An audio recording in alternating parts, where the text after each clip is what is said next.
right, ladies and gentlemen, race fans of all ages, welcome back to Maine's biggest and fastest track, Wiscasset Speedway, for another beautiful Saturday evening of 2 o'clock racing at Wiscasset, with Group 1 on the card this evening, including the T&L Automotive Pro Stocks, the Darlings Brunswick Ford Super Streets, the Davis Erector Group Crate Mods, the County Trust Pro 4s, the Thunder 4 Minis brought to you by Maine Army National Guard, and last week's Enduro 100 that was postponed to today.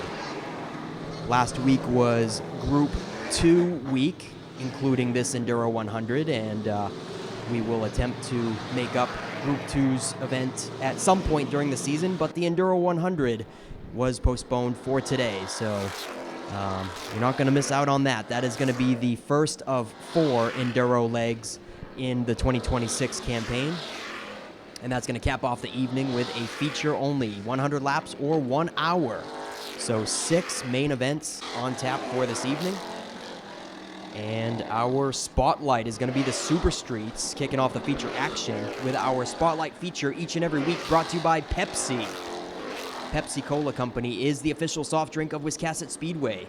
When the engines fire and the grandstands shake, cool off with the crisp, refreshing taste of an ice-cold Pepsi. Available at Wilford's Trackside Grill, as well as the Inside Groove and the Pit Stop. Pepsi, fueling the fun at Maine's biggest and fastest track. And now it's time to go pit side. We're going to catch up with some of today's drivers on the grid getting ready for today's racing action. All right, ladies and gentlemen, boys and girls, we're going to kick things off with Nick Calvert. Man, Nick, going back 2 weeks ago, you led the most laps in that race and must have felt pretty confident, about your speed that day. But tell us about the closing laps, the 3 wide action, the lead changing. I mean, that was an exciting finish. Yeah, it was exciting. About lap 20, I started actually having fuel delivery issues, so I started breaking down. And then when the pack caught me, I actually lost all brakes. So that's why I didn't run them as hard as I probably could have. It was heartbreaking for me. Second rain race that I've lost to Hinckley. So, heartbreaking, but the car's in one piece, and we got some speed here today. All right, so fuel issues and brake issues, that'll certainly do it. So you think if those things were up to snuff at the end of that race, you could have won it? Yeah, I personally think if I had neither of those issues, I don't think the pack would have caught me. The car was handling awesome that day. The crews did a great job making the adjustments. Actually, my crew chief was in Florida and making the call from Florida on what to change, so he did a great job from down there. Well, tell us about that 3 wide stuff. I mean, you did a quick crossover down the back stretch, stuck your nose in there, but you thought that probably wasn't a good idea going into 3?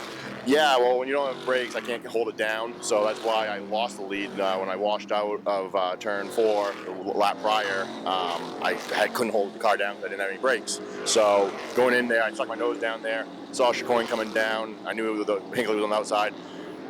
Maybe it would have held, but I wasn't going to wreck 3 of us to figure that one out. Very wise and smart move for you there. Sportsman-like. I'm sure that Hinckley and Chicoine are also appreciative of that one. Yeah, no, we talked about it. They all were both kind of giving me a little heckling for covering their car with brake fluid. I said, well, underneath my car was completely covered with brake fluid too. So we were all in the same boat here. So, yeah, no, it was, like I said, we'll get them this week, hopefully. All right, so that was the brake issues. You were losing brake fluid on the track? Yeah, I had a left front brake line come loose on me, and every time I step on the brake, it was covering underneath my car and my left front tire with brake fluid. That'll do it. I wasn't sure if it was just they were getting hot and spongy, but yeah, how many quarts of brake fluid did you have to top her off with? We just had to do 1, but we ended up, like I said, replaced every line on it because I wasn't going to take that chance again of having one come loose again. So we replaced everything, and like I said, put all new fluid in it, and seems to be good right now, so hopefully it stays good for the next 40. All right, hey, Nick, you're turning into a little bit of a celebrity with those Brunt commercials, aren't you? How'd that situation come about? Well, my friend, one of my kids wrestled a few years ago and wrestled against the hype guy for Brunt. And we were talking one day, and he asked if I would want to be a tester. I started being a tester for them. And then they asked me to do a few ads, and apparently my ads do okay. So they asked me to do more. So I've shot like 8 hours of ads this spring already. So they want to do some more coming up here shortly. Actually, they want to come up here to Wiscasset and do some up here with the track. Hey, that's awesome, man. So tell us a little bit about Brunt. Give them a shout out. Oh, Brunt's great. I can't speak highly enough about Brunt. Their workwear, their pants are what really made me fall in love. The pants, the shorts. They have a four-way stretch technology, which makes it nice when you're trying to get in and out of your trucks. I personally run the Omen boots daily. They're like sneakers. They're slip-on, but they hold your feet, so they're not like your heels not rising up on them. They're just a great boot overall, and I absolutely love them. All right, so Brunt workwear. So that's for pants and boots. Anything else? They do make shirts. Their shirts are really nice. They're form fitting, moisture wicking a little bit. Their shorts are what I fell in love with last summer when I was racing and when I was working around my house and stuff like that. So it was one of those things that kind of fell into place, and then just I got my whole company now are outfitted in Brunt. Not sponsored by Brunt. I pay for it myself. They're all outfitted by Brunt because I love their equipment. All right, thanks a lot, Nick. Good luck today. Thank you very much. Have a good day. That was Nick Calvert in the 07 Pro Stock. All right, Kevin Sherman last week was in Crown Vic. Kevin, is that your car, or what's the deal behind that one? Yeah, we built that this winter. Yeah, new car. And so I think the next race is next week on Coastal Weekend. You're bringing it back out for that? Absolutely, I like it. Which one do you like better, Super Street or Crown Vic? If you know me, I'll race everything and anything, anytime, anywhere, Anything that goes fast and legal is where I'm at. But I want to know which one you had more fun in recently. The Crown was topping the charts. Yeah, of course, a podium finish is always nice, but it was fun. A little beating and banging and just having good old fun. You finished third, right? I got second. Second. You probably weren't looking to finish there until somebody like Hewins hit the turn 4 wall, didn't he? Yeah. I think so. I think it shuffled the front of the field up quite a bit.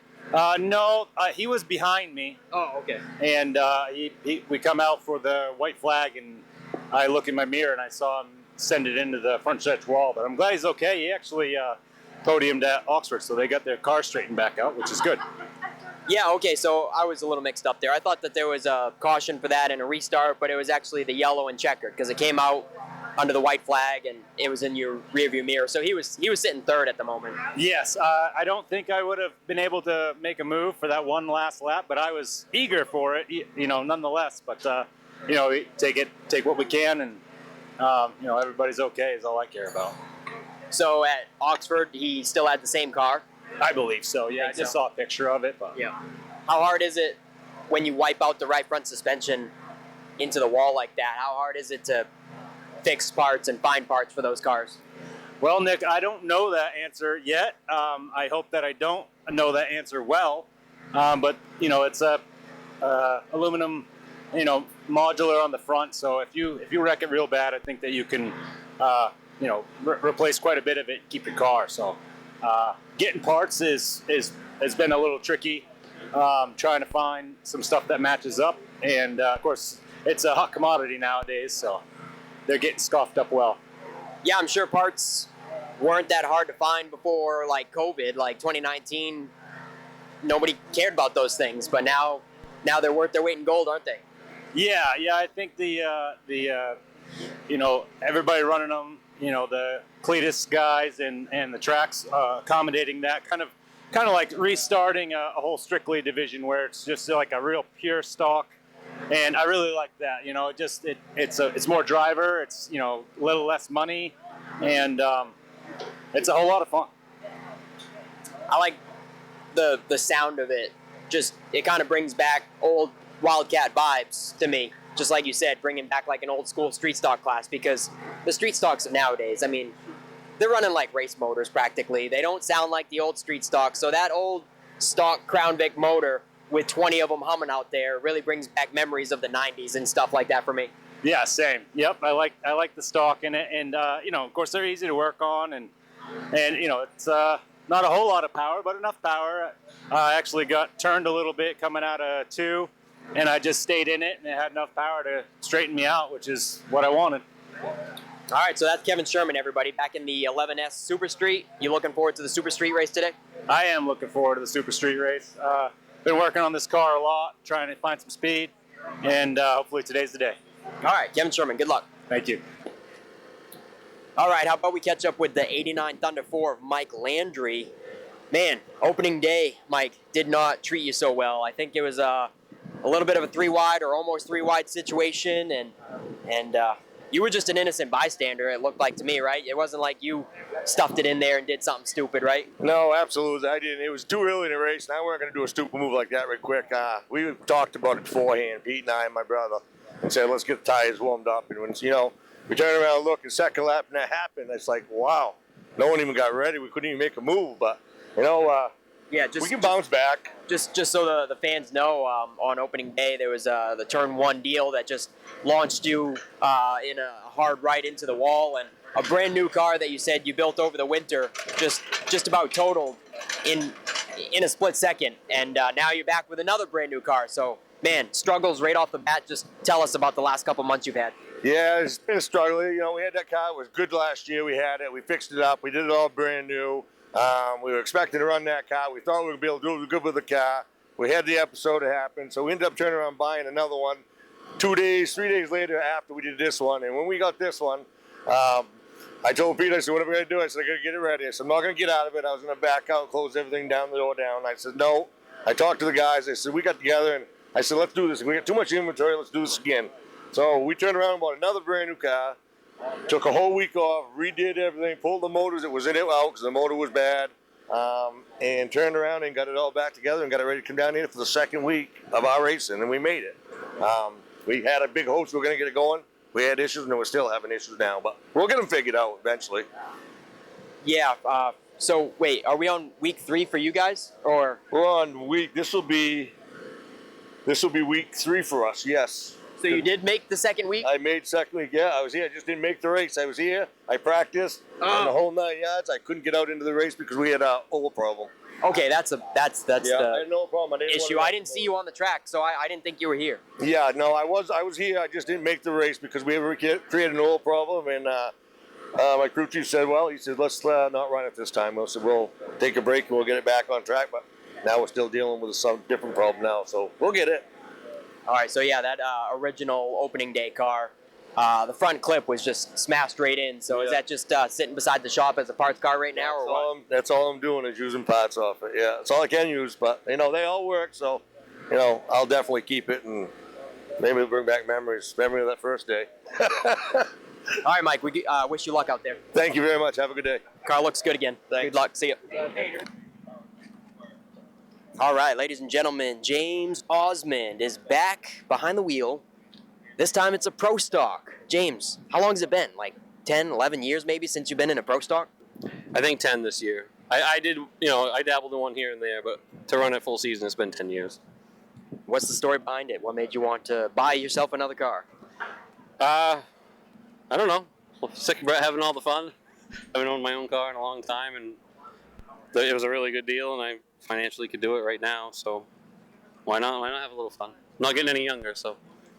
Yeah, you've piloted a few different cars over the years. I still don't even quite know if the Super Street was yours or you've done some vintage stuff. So just over these last 10 years, what you've been doing and, whose cars are those? So the Super Street I've ran the last 5 or 6 years, it belongs to Steve and Mark Ward and Sons. We have a co-ownership now on Brett's late model, but the vintage cars are all owned by Johnny Rice and his wife. So I really haven't owned a car since 2013 or 14 when I had my championship Super Street. So what's going on with the Super Street deal? We're putting it on hold. We're going to do a full rebuild on it.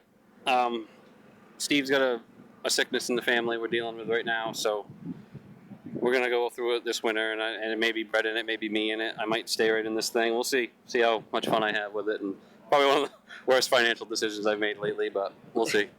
Well, I mean, at least you own your own car and you can make all the decisions now. I'm sure that, when there's multiple partners and owners in situations that sometimes there's a little bit of conflict of decisions once in a while, right?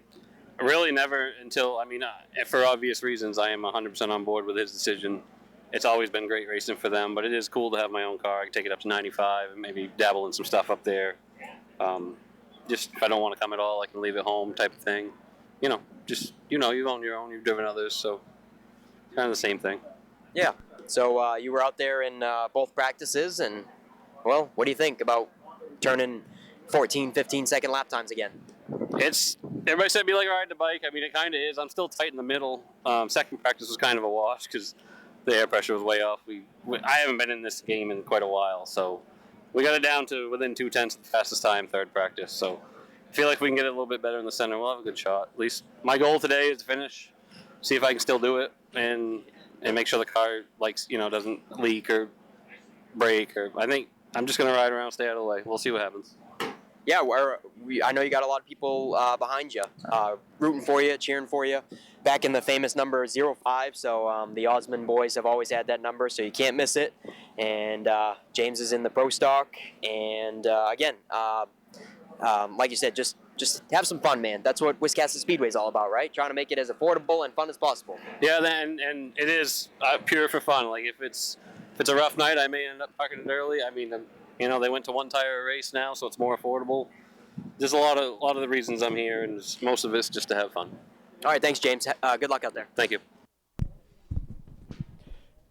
Wiscasset Speedway is also partnered up with Rennie's this season. If Rennie's doesn't have it, you don't need it. Quality merchandise, great values, and a truly unique shopping experience. A family-run business for over 75 years. Visit one of our 19 locations throughout Maine. Rennie's, a Maine adventure. And ladies and gentlemen, we are just a couple minutes from race time. It is Group 1 with the Enduro 100 today. And then next week, it is a doubleheader, Saturday and Sunday show. Both days starting at 2 o'clock, just like it has been for the first start of the year. It is Coastal 200 weekend, ladies and gentlemen, for the late model Coastal 200 with support divisions racing on Saturday and Sunday as well. So an awesome doubleheader weekend. Both shows start at 2 o'clock, and then after that weekend, we go back to our normal 5 o'clock start time for the rest of the summer. So sit tight, ladies and gentlemen. The show is about to begin.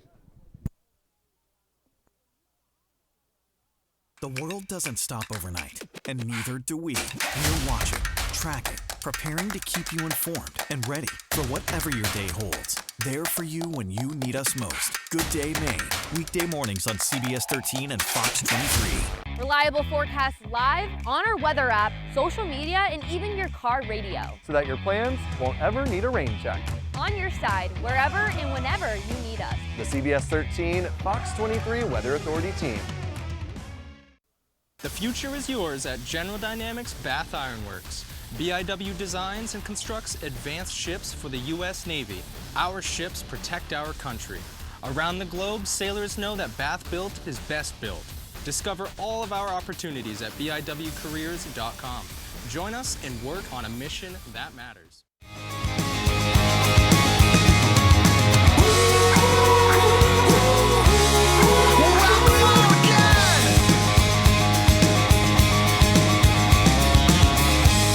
The drivers are ready. The crew is ready. We hope you're ready too. It's race time at Wiscasset Speedway. Get settled in, folks. The show starts now. Hey, shake and bake, gal! Woo! Shake and bake! And with that, a good afternoon, ladies and gentlemen, boys and girls. Welcome back home to Wiscasset Speedway. It is a beautiful day in the neighborhood, and we are happy that you're here in the grandstands with us today as Group 1 returns. We're already on Week 5 of the 2026 season. Group 1 back in action.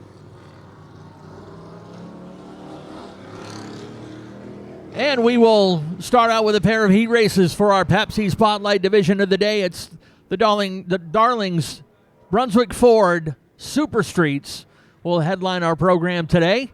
First of two heats will set the field for their 40-lap feature this afternoon. We've got Josh Hall in the number 117. Landon Tapley in the short straw, racing number 52 on the outside. Caleb Emerson Maines out of Richmond in the number 4 with Kevin Sherman in the number 11. You heard him during the pre-race interviews. Sean Johnson in the number 9. And father-son on the back of the field, we've got the son, Brandon Jewett, in the 77. His dad, Ben Jewett, in the 97. Will fill out the field here for heat number 1. Lights off on the pace car, ready to rock and roll with Dave Sturgis on the flag stand and Nick Huff on the mic to call your heat race action. And here we go with the first of 2 Super Street heat races. Nice and even on the front. Josh Hall with the advantage down the backstretch. These could be some of the first laps that he's possibly led in the Super Street ranks. Number 117, Josh Hall leads. And he clears Landon Tapley. We got the 4 with a nose to the inside, preventing Tapley from getting down low. Caleb Emerson Maines in that 4 still has a few inches in there. Up to the door now. Oh, and there is some hard contact in the middle of 1 and 2. Emerson Maines gets sideways from it. Didn't look like it phased Tapley any, but oh, Tapley did try to clear himself there. And he goes up in a 360 of smoke. Oh, unfortunate there. Close quarters. Not going to 100% say that Tapley tried to get to the inside, but he certainly was putting the squeeze down on Caleb Emerson Maines and going into 3 there.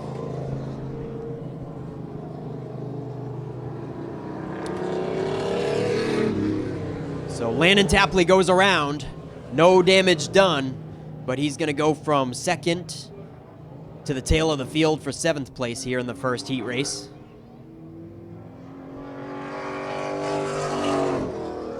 Three laps were complete, 7 to go.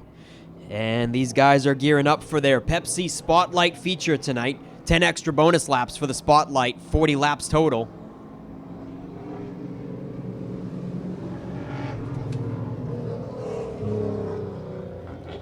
And once again, the Spotlight feature each and every week is brought to you by Pepsi. Available at Wilford's Trackside Grill and the Inside Groove. Cool off with the crisp, refreshing taste of an ice-cold Pepsi here at Maine's biggest and fastest track, Wiscasset Speedway, as we are ready to go green once again, 7 laps to go. A little bit of slamming there coming out of 4 to restart this one. Josh Hall prevails once again to take the lead to himself. Caleb Emerson Maines gets shuffled back to 3rd, possibly 4th here as Sean Johnson in the 9 looks to the inside.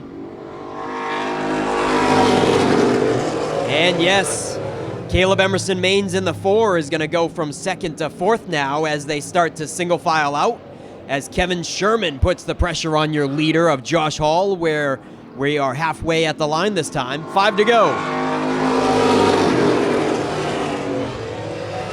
And Josh Hall has a couple extra donut marks on the right side of his car now after that little door rub from Caleb Emerson Maines on the restart.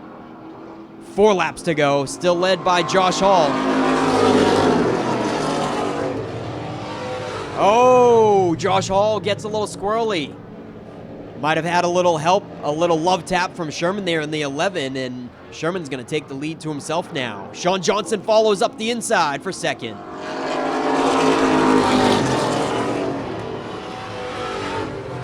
Josh Hall in the 117 back to 3rd. Caleb Emerson Maines 4th. Landon Tapley makes up your top 5.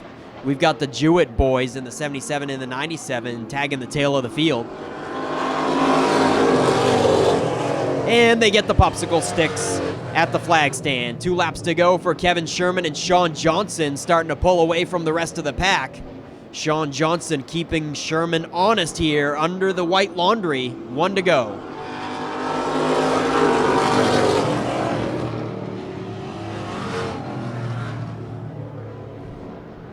Qualifier number 1 for the Super Streets, brought to you by Darlings Brunswick Ford. It's going to go to Kevin Sherman.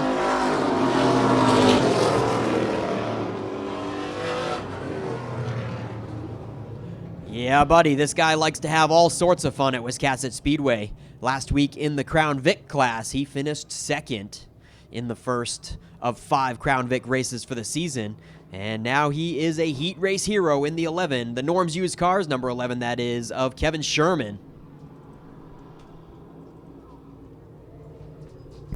Yeah, he has run just about anything he could get his hands on here at Wiscasset. As Nick said, he was running a Crown Vic here a couple weeks ago. He's a former mini stock champion and does a great job. He'll start at the pole position for today's 40-lap spotlight feature. Hey, while I have a chance, I want to mention that Sarah is selling 50-50 tickets over by the main gate. Hi, Sarah. Be sure to head over and see her. I believe Vanessa will be making her way by the stands a little bit later on, but if you want to get your 50-50 ticket early, go see Sarah. Also, Robin's got some new gear down at the souvenir booth you want to check out, including these cool custom hats that just came in, and you want to get yours while they're still available. Some new toys for the kids, too, so be sure to head downstairs and see Robin at the souvenir booth. You can also sponsor laps of the Coastal 200 next Sunday by seeing Robin. As we roll out heat number 2, remember we're going with a handicap now that we're past the opening day draw. Now for the rest of the season, these guys lined up by handicap based on their points. So low handicap in the first heat fills the front half of the field. High handicap in the second heat, and if you've won a feature, you cannot start in heat 1 no matter what. So David Greenleaf was the opening day winner in the number 58. He'll start at the point of this one. Andy Caherl on the outside in the number 19.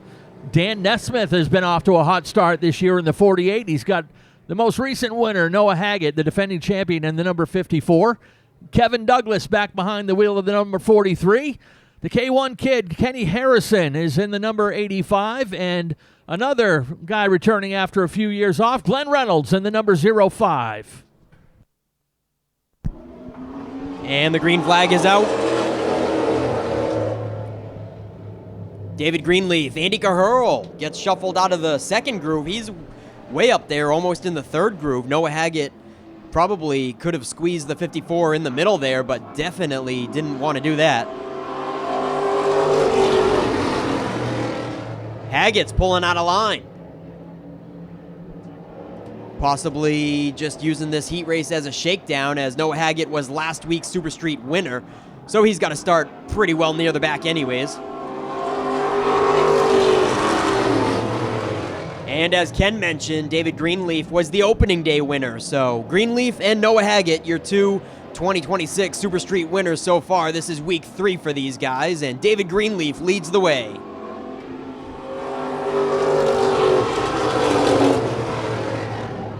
Dan Nesmith in the 48 in second. Here comes Kevin Douglas in the 43.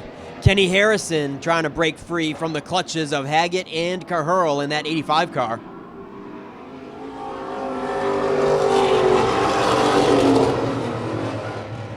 David Greenleaf has no pressure from behind. Looks like he is trying to experiment with the track a little bit, running up from the apron a little, see if there's some traction up in the second and third groove.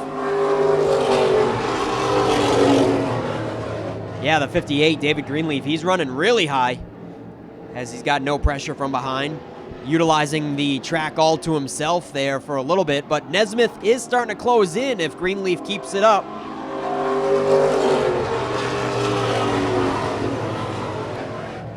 Dan Nesmith and Kevin Douglas closing in on David Greenleaf with 3 laps to go, this time on the front stretch.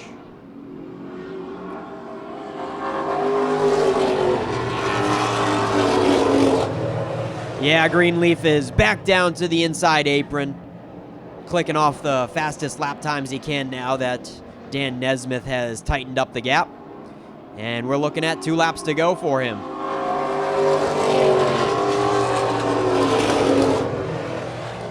Noah Haggett made his way around Kenny Harrison for 4th. And pretty much, I'd say everybody is settled in here for heat number 2 at the white flag.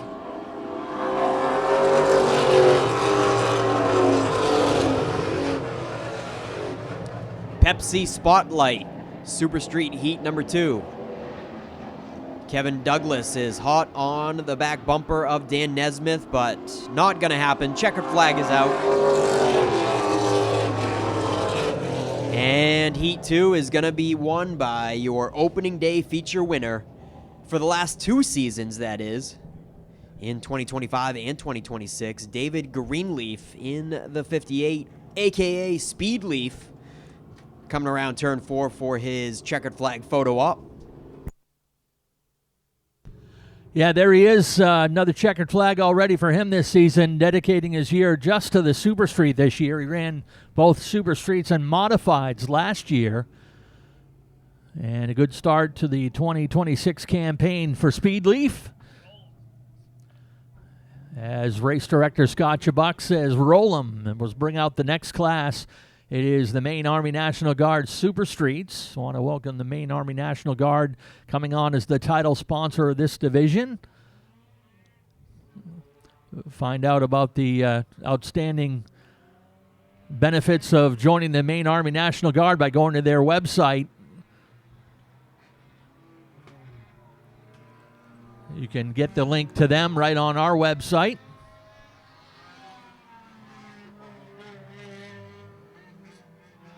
One heat race today for the Thunder 4 Minis. 10-lap heat race to go with their 25-lap feature today. We've added the Thunder 4s to the Saturday afternoon program next week. It'll be a non-point race for them as it's one of their off weeks. We've got David Cook at the point in the number 44, Silas Ham in the number 37. Former champ Shane Weber, the squirrel, in car number 7. He's got Jeff Farrington to the outside. Donnie Fletcher in the number 88. The 42 is Ricky Austin, 2-time winner already this year in that number 88C. That's Derek Cook. Mike Landry drops to the tail end of the number 89, along with Donovan Thorpe in the number 33. Pace car ready to take the turn in, and we'll turn loose the Thunder 4 Minis.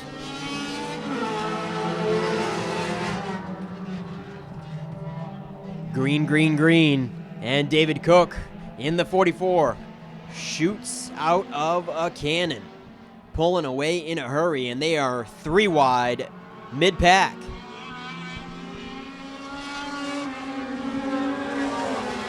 Silas Ham in that 37 gets shuffled back deep in the field after starting outside pole. Everybody's clean and clear, and from second back to, I'd say, 6th, we have got a nice pack of traffic. Duking it out. Shane Weber sideways in that 7 car. Jeff Farrington takes the second place away from him on the outside. Farrington in the 0X up to second. And we got a spin. It's Cook in the 88 losing a rocker sill, it looks like. Oh, we're going to have to bring out the yellow, and Shane Weber goes around but recovers. Holds his spot. Yellow is already out, so we should be putting that 7 car back up a couple spots. So we got debris up there in the middle of 3 and 4. Bringing out the yellow. Everybody did hold on to their sideways spins, but debris on the track forces the yellow to come out. A little bit of animosity between the two 88 cars. Donnie Fletcher in the black 88 with the yellow number, and then the 88C of Derek Cook with the red number. Both of them probably don't seem to be too happy with each other. Both of them went sliding sideways after contact.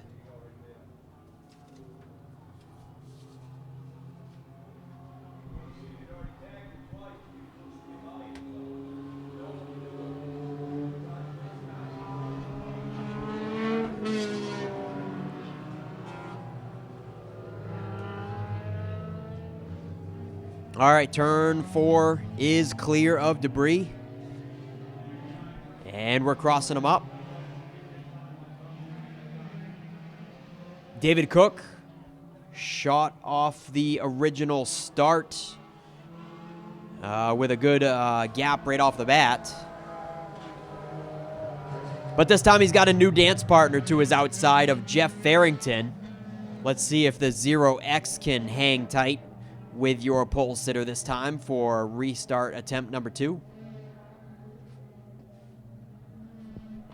And lane 2 has, or row 2 that is, of Shane Weber and Ricky Austin for his first visit of the year.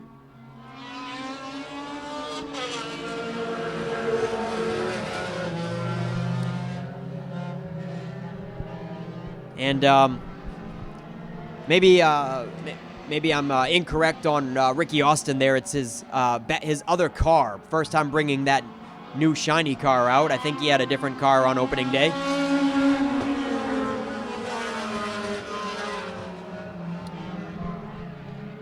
David Cook still unfazed in the 44.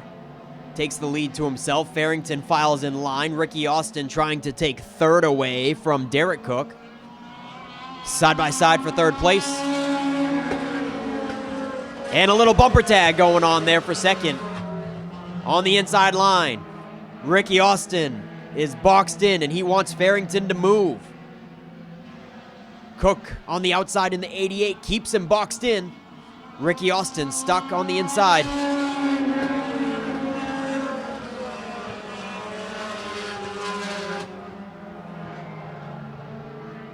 And they're also side by side for 5th and 6th. Shane Weber and Donnie Fletcher putting on a good show.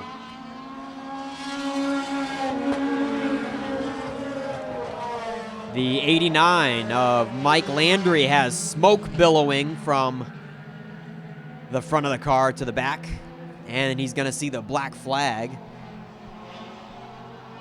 2 laps to go for David Cook.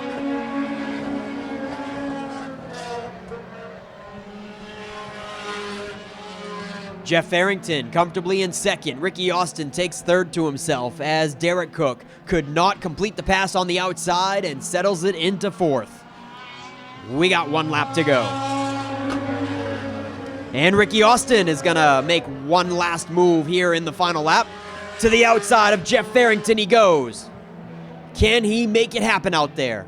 Into turn 3. Austin puts the green 42 to the outside of Farrington for second. He's making some good headway out there. 3 wide across the line. What a finish. 3 wide for second place. And ladies and gentlemen, by a whisker, it was Ricky Austin in the 42 who took second out of the final corner.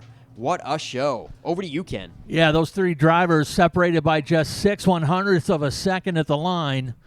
And thank goodness for the wonders of electronic scoring, getting these guys down to 1/1000th of a second. But this guy in charge right from the start in the number 44 out of Livermore. That's where he's from. David Cook is your heat winner.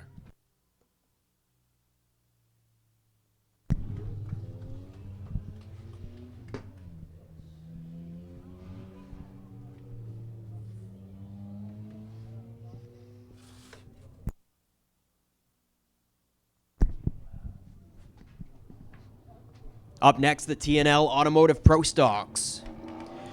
Race fans, when your vehicle needs honest, dependable service, head on over to TNL Automotive on the Crash Road in Jay, Maine. Proudly run by the Melcher family.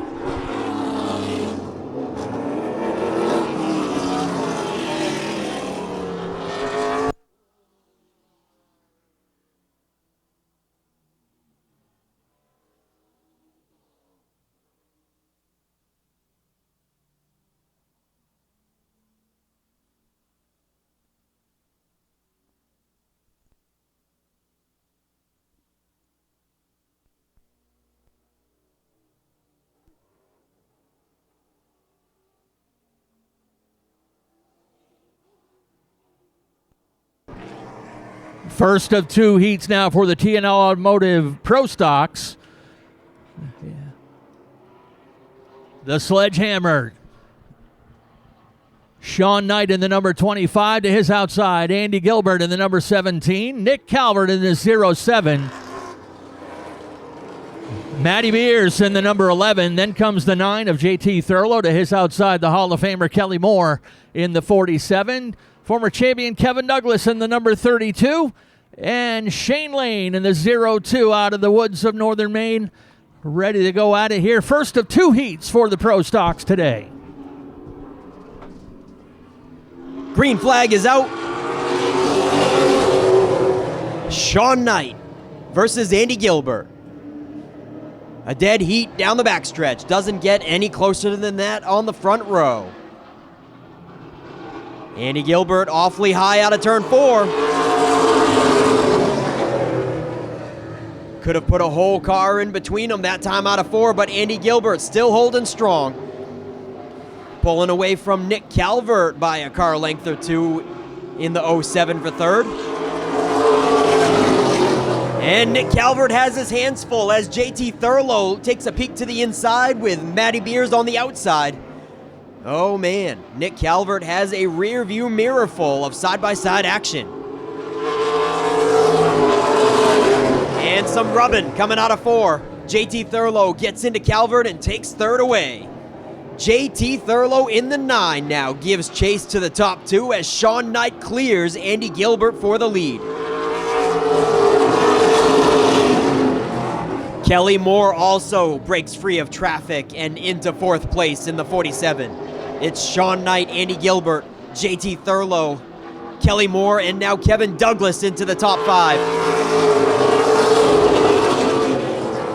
The crossed flags are out as Kelly Moore says it's time to go for third. To the outside of JT Thurlow goes the 47, and he is quickly going to snatch up 3rd place. Who says you can't pass on the outside of Wiscasset Speedway?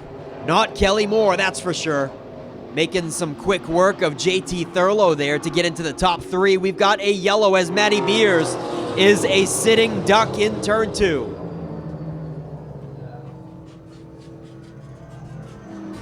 Matty Beers in the 11 has struggled this season. And it continues. Dropping gear oil during first round of practice, too.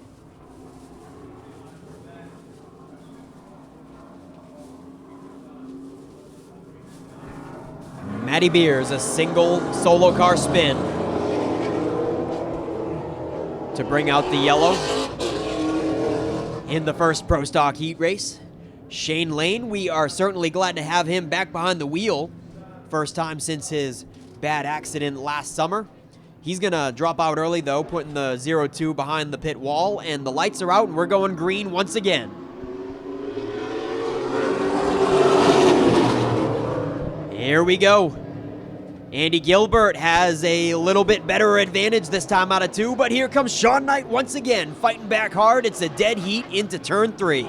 Oh, Knight is sideways. Nice recovery. Kelly Moore may have tagged the back bumper of the 25 to free him up, but a nice save by Sean Knight. Unfortunately, he did lose the lead now to Andy Gilbert. 2 laps to go for the 17. And JT Thurlow certainly capitalized from the restart. He is gunning for second here, folks, with a lap and a half left. Second place is up for grabs with Sean Knight versus JT Thurlow.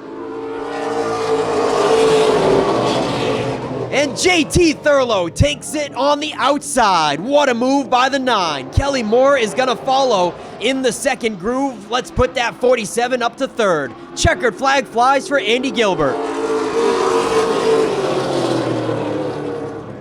Yeah, buddy, hand out the window of the 17. Andy Gilbert, the Canadian, is pumped to be in heat race victory lane. He picked up his very first and only Pro Stock feature at Wiscasset Speedway last year.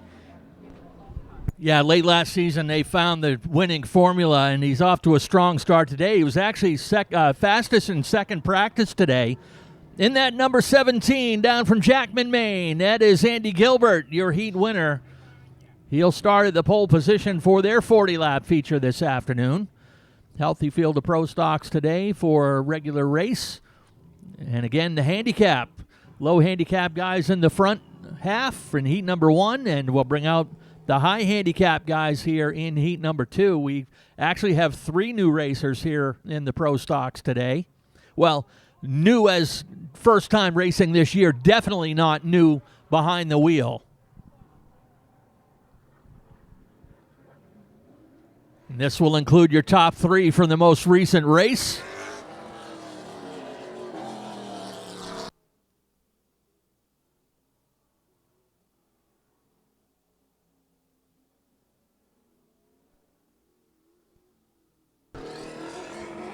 Lineup for this one has Logan Melcher out of Fayette in the number 41. To his outside, Stephen Chicoine in the 01 out of Windsor, coming off a career best finish.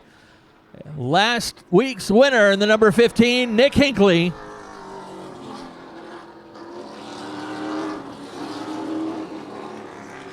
Josh St. Clair is in the number 14.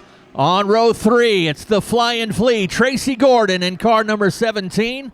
To his outside, James Osman in the number 05, and David Getchell in the number 88 fills out the field for heat number 2. Pace car pulls to the infield. Green flag is out. Logan Melcher spins the tires and runs away from Stephen Chicoine in the 01, as well as Nick Hinckley. They file up the inside to take first and second.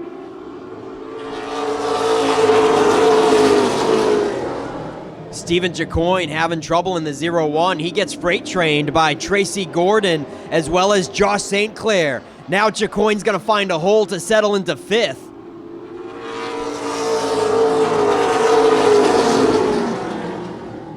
Nick Hinckley trying to run down his pal, Logan Melcher in the 41. It's a 2-car breakaway as Josh St. Clair now challenges Tracy Gordon for 3rd.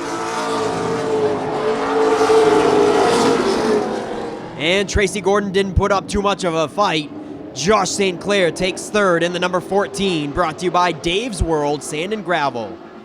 James Osmond in the 05, underneath Stephen Chicoine, to put the 05 into the top 5 now. It's Melcher, Hinckley, St. Clair, Gordon, and Osmond, your top 5 at the halfway flags.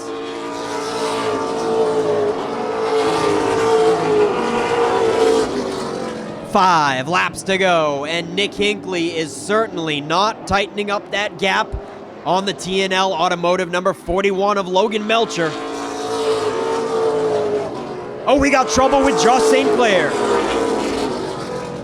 St. Clair heading down pit road, dropping out of 3rd place. It's going to be Tracy Gordon now up to 3rd, Osmond 4th, and Dave Getchell 5th.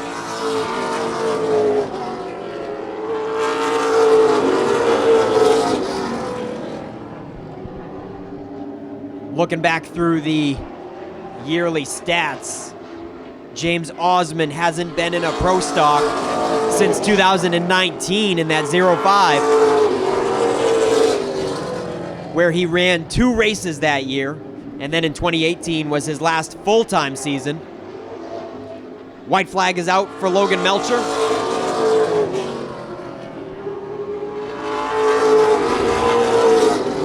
And James Osmond, oh, he is drifting sideways through 1 and 2. Nice save by Osmond, still making a go of it at the top side of Tracy Gordon. Checkered flag is out. This one was all about Logan Melcher and Nick Hinckley, but James Osmond made a last lap pass for 3rd around Tracy Gordon on his return to pro stock 10-inch slick action in that 05. Nice racing for the TNL Automotive Pro Stocks. Yeah, last year's runner-up here in the Pro Stock division, and looking to pick up his first W of 2026. He'll do it with a heat win this time. Logan Melcher will start halfway up through the 15-car field for their main event today.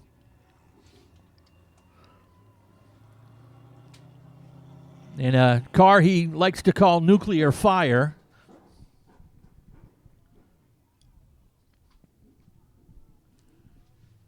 And by the way, this will come up later on in the month of June when the event happens, but we're already working on it. I'm just going to say 2 things. Logan Melcher, dunk tank. That ought to be enough of a tease. Well, he likes to talk good game. We'll see how he talks good game sitting on a dunk tank in late June.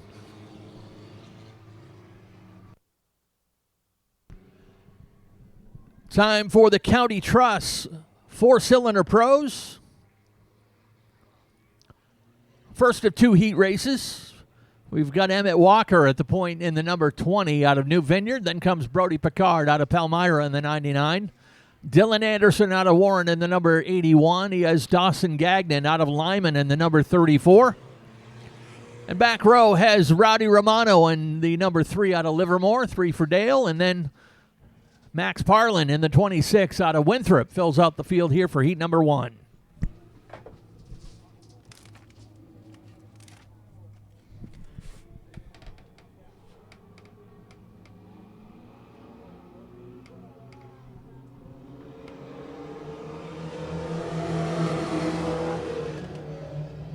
Green flag is out, and it's the 20 of Emmett Walker.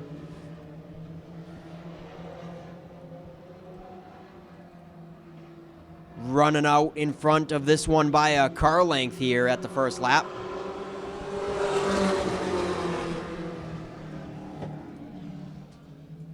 And that 81 was a rookie last year. He's moving up to second. Dylan Anderson attempting to take that spot away from Brody Pickard, who was also a rookie last season.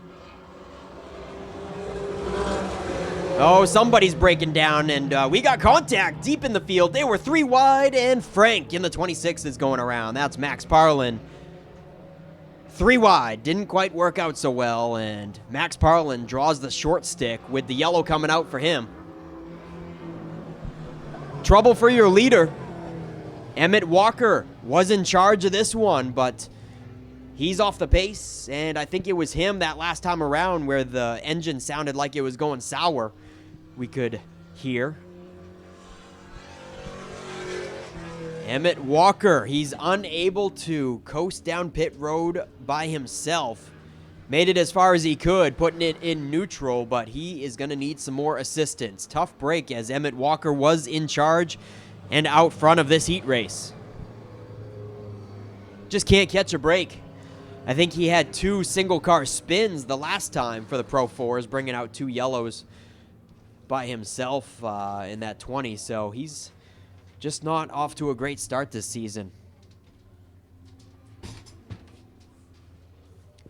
As you can see, the Norms Used Cars push truck heads out of the backstretch wall to assist the number 20 heading down pit road.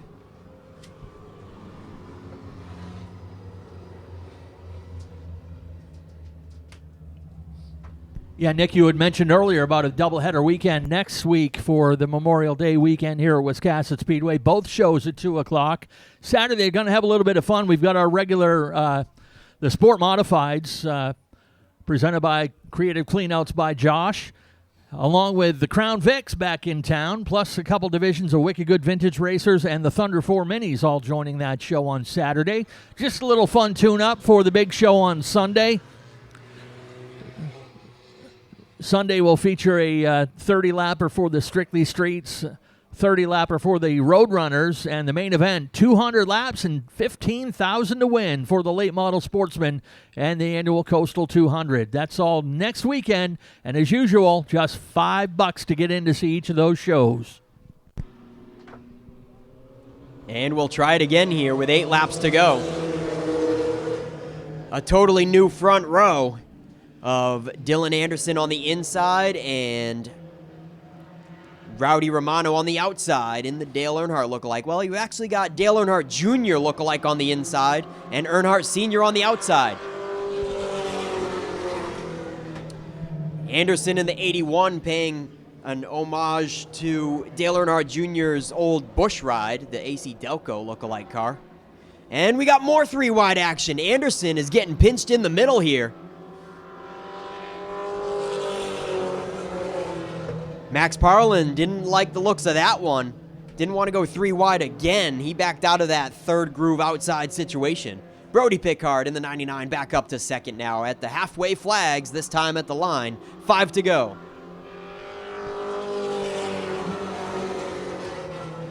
And Pickard is certainly closing in on your leader. And a little twitch out of 2 over there. Rowdy Romano fetches up out of 2, and Brody Pickard gains another couple car lengths.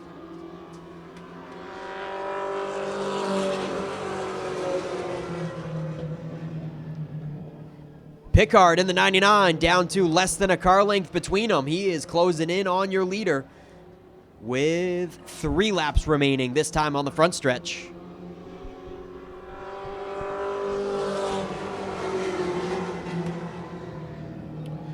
All right, so those guys were rookies last year in the top 2, and then this 34 car, he's a rookie this season in 3rd. That's Dawson Gagnon, but Frank in the 26, Max Parlin, might have something to say about it. Yes, he does. Max Parlin takes 3rd away, and we got 4 cars just about under a blanket, bumper to bumper. Everybody has caught up to the Earnhardt Sr. lookalike number 3 of Rowdy Romano. 1 lap to go.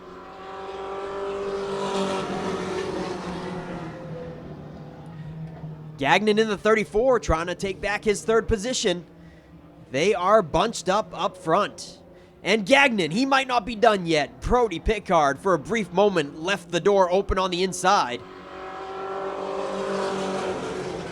And the photo finish was for 3rd there. Romano and Pickard 1 and 2 for sure, but Dawson Gagnon in the 34 reclaims 3rd, shuffling Max Parlin back to 4th at the line.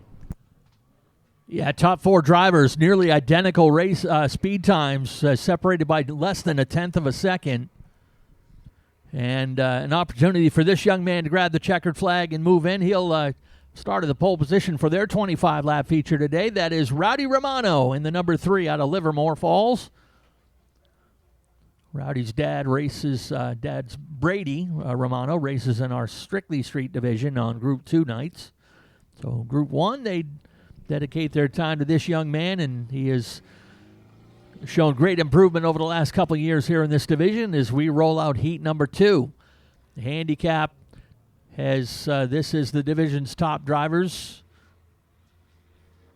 Couple of rookies in this one as well. We've got a nice class of rookies that have moved up from LST Motorsports Park in Richmond. Always want to give our partners up the road in Richmond a shout out. They'll be racing tomorrow afternoon. Right now, top rookie in the class is in that number 54. That's Sam Fogg out of Gray. To his outside to be Jay Plummer in the number 45 out of Booth Bay. Adam Taylor, last year's Rookie of the Year, in the number 8 car out of Searsmont. And your most recent winner, Chastity Shorty from Winslow in the number 19. And rounding out the field, and another cool throwback, this one to the late, great Alan Kowicki. That's Austin Spencer out of Wilton in the number 11. This will set the back half of the field for their 25-lap feature. And the Pro 4s are brought to you by County Trusses of Stetson, where Maine builders turn when they need roof trusses built strong, straight, and on time at County Truss. And we're green, green, green. From the outside, Jay Plummer in the 45 is going to take command of this one. Chastity Shorty follows in the 19, up in the second groove.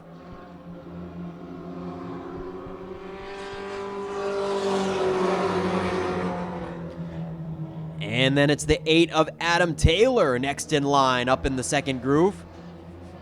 Filing around Sam Fogg, the rookie, in the number 54. Them top 3 now, they are seasoned veterans in this class. The experienced veterans up into the top 3, showing the rookies how it's done. Jay Plummer, Chastity Shorty, and Adam Taylor certainly have a lot of experience in this Pro 4 class.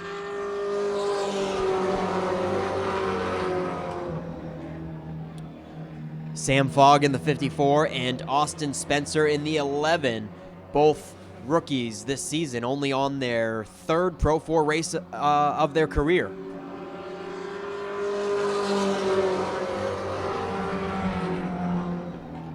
Chastity Shorty closing in on Jay Plummer. Jay Plummer's last lap time was a 17.5, and Chastity Shorty's able to click off a 17.3. Chastity Shorty is 0.2 of a second quicker lap after lap. And she is there. She took a look to the outside there, but lost momentum going into 3. Looks like she's going to try to cross under. And she is. Chastity Shorty with a crossover underneath Jay Plummer. And down the backstretch, Shorty in the 19 is going to take the lead. 3 laps remaining, this time on the front stretch.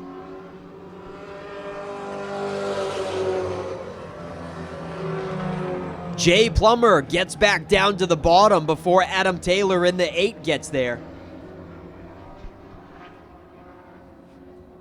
Chastity Shorty, Jay Plummer, and Adam Taylor, 1, 2, and 3.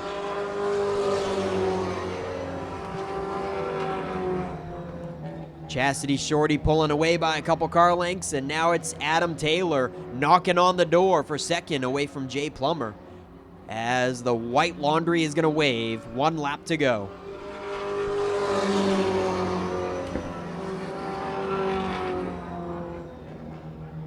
Sam Fogg holding down 4th. Austin Spencer rounds out the field. And Heat 2, checkered flag is going to wave.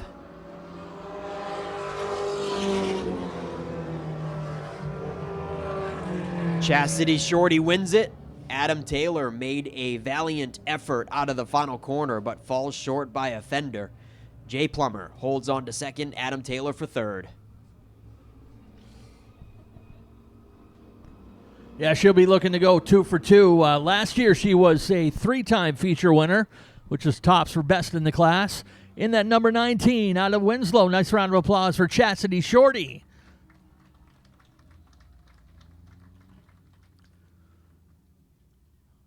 Beautiful day here for Group 1. We're happy that you're joining us.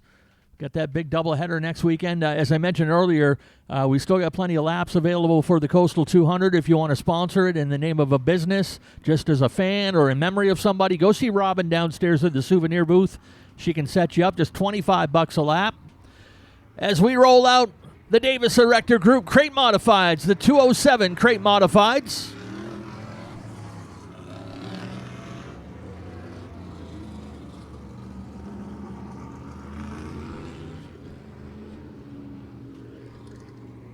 $11 strong in the paddock today for the Mod Squad.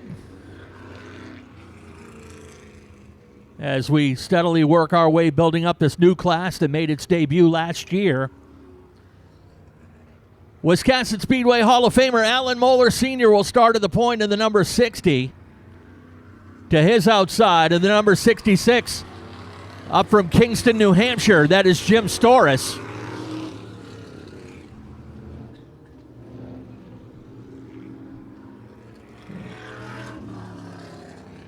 So you got Moeller and Storris on the front row.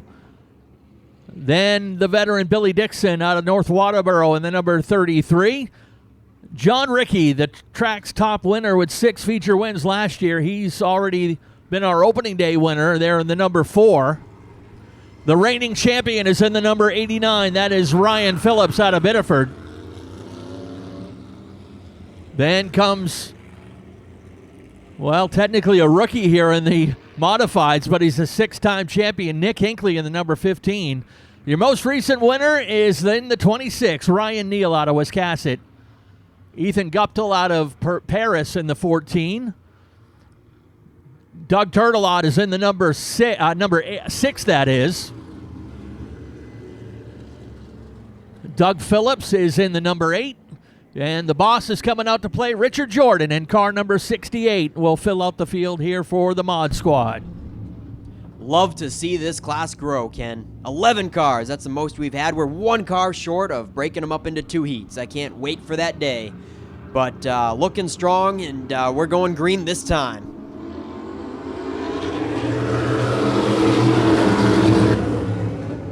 The Ground Pounders, the Crate Mods, are underway. 10 laps. And they're still neck and neck out front. Alan Moeller and Jim Stroche.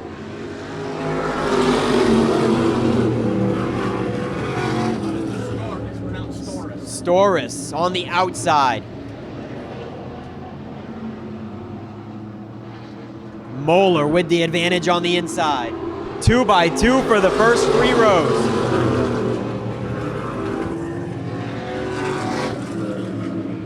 John Rickey in the 4. clears the 33. He drops down to the inside, but Storis shuts the door.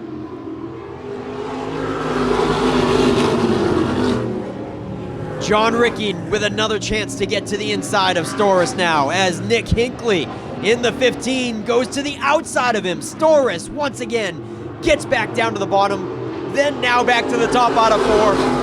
Oh my goodness. Hinckley gets boxed in this time. John Ricky fills the inside line, and he is going to take second away. Last year's champion in the 89 is on the move. Ryan Phillips now to the inside.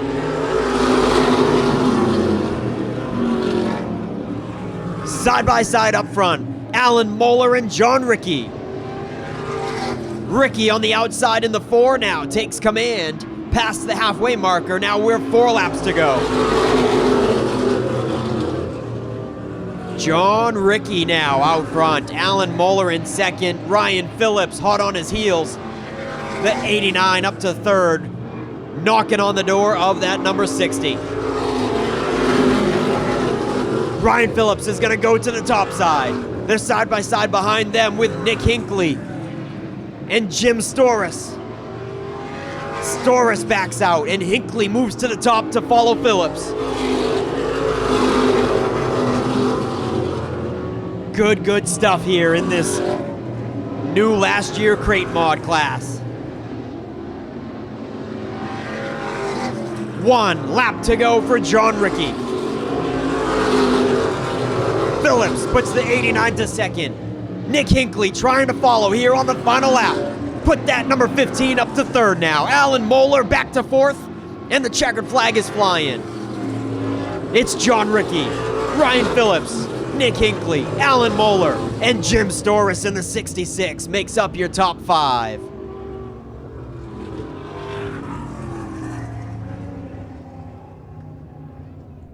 Man, oh man. Ken, can you tell I am pumped about this class growing and putting on some awesome competition?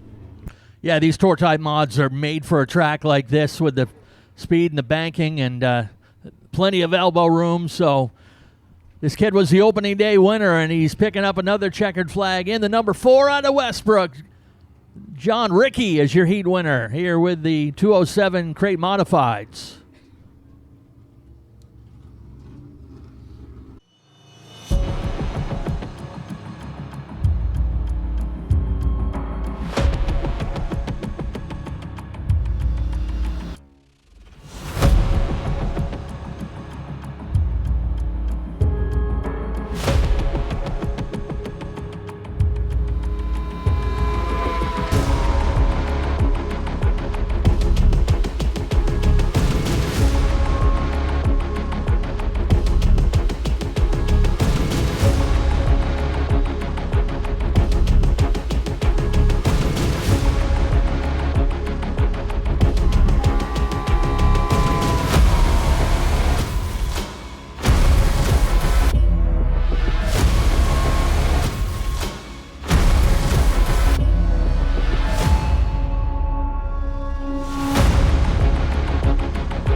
All right, ladies and gentlemen, our drivers are here for today's Pepsi Spotlight feature for the Darlings Brunswick Ford Super Streets.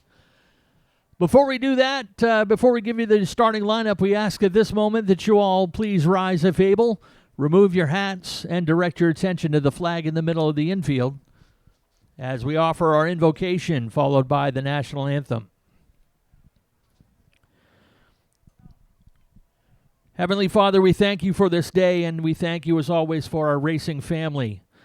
And while we focus today on racing, our thoughts and prayers remain with the ownership and staff of Robbins Lumber and all those affected by yesterday's tragic events in Searsmont, including the brave first responders who unselfishly put themselves in danger to save others. And we recognize as well the passing of a moral fireman, Andrew Cross. We also honor the life of Maine Game Warden Joshua Tibbetts, who tragically lost his life in the line of duty earlier this week. Please grant protection over our drivers today as we compete, as well as our fans and staff as we enjoy today's show. and watch over those brave men and women in uniform who always put themselves in harm's way every day so that we may remain safe and free. We ask this in your holy name. Amen.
All right, folks, it is now time to meet your starting lineup.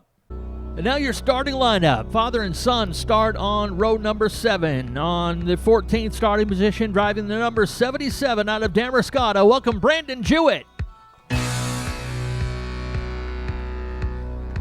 In the 13th starting position, driving car number 97 out of Whitefield, welcome Ben Jewett. In the 12th starting position, driving the number 05 out of Turner, Maine, welcome Glenn Reynolds.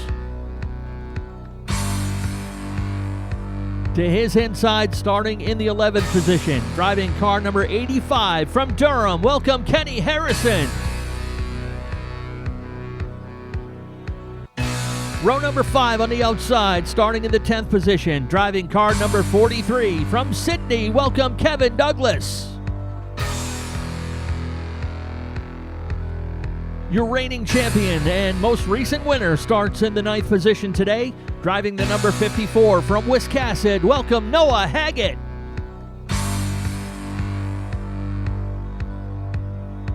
Row number 4 on the outside, starting in 8th. In car number 48 from Chelsea, welcome Dan Nesmith. To his inside, starting in the 7th position, driving car number 19 from Biddeford, welcome Andy Caherl. Your opening day winner starts in the 6th position today, driving car number 58 from Westport, welcome Speedleaf, David Greenleaf. To his inside, starting in the 5th position, driving the short straw, racing number 52 out of Washington, welcome Landon Tapley. Car number 4 starts in the 4th position today. Out of Richmond, Fear the Beard, it's Caleb Emerson Maines. To his inside, starting in the 3rd position, driving car number 117 from Mount Vernon, welcome Josh Hall. And on the front row, a pair of veterans will go at it in the 2nd starting position, driving car number 9 out of Oakland, welcome Sean Johnson. And at the pole position, driving the number 11 from Woolwich, welcome Kevin Sherman. Folks, that's your starting lineup. Let's get our drivers strapped in and ready to race.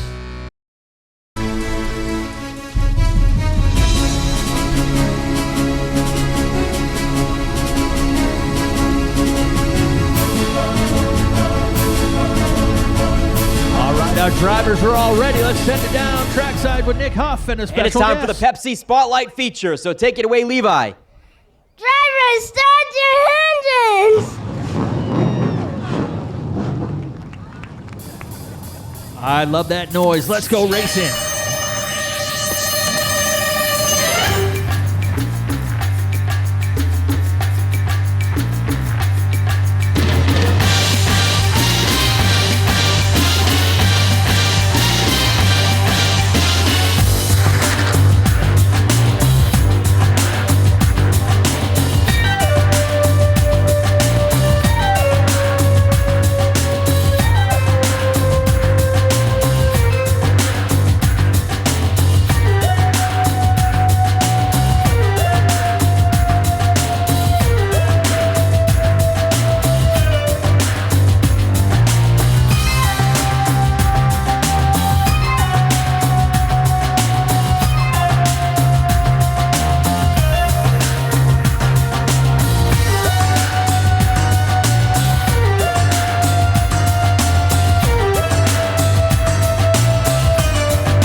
Well, they kind of jumped the gun on me that time, but let's try it this time by the grandstands. Time to wave those hats, wave those hands, and send your favorite drivers off with best wishes for a safe and successful race.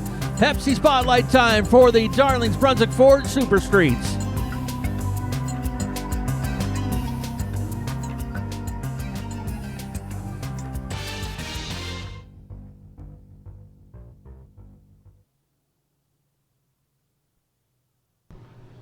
Race director Scott Chubbuck says to cross the cars on the backstretch. And we got 40 green flag laps ahead of you for the Super Streets today. We always like to call this out as Wiscasset's toughest division. Late model power with street stock tires. Lights off on the pace car, ready to go. Mike Carlton is over in turn 1 and 2. Roland Abbott and the crew on the backstretch wall with infield manager Larry St. Pierre. We've got Nate Sennett over in 3 and 4. Barry Morris behind the wheel of the Norm's Used Cars Ford Mustang pace car. And Dave Sturgis up on the flag stand ready to turn them loose. Kevin Sherman and Sean Johnson get the green. Kevin got a little anxious on the loud pedal, but evened it up with Johnson, so they call it a good start, and we are off and running. And they stay side by side through the first lap.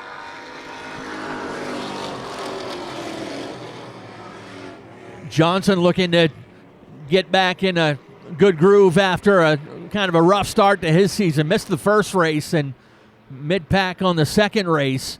He'll settle in into second ahead of Josh Hall.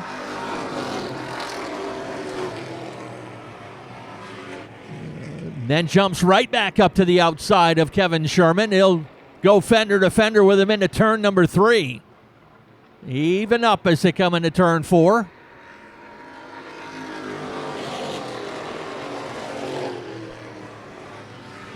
Give Sean Johnson the lead at the line that time by just 52 100ths of a second.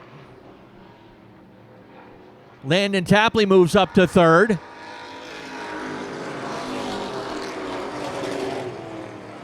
Johnson doing a nice job holding his own nicely there on the outside of Kevin Sherman. Just 18 100ths at the line that time.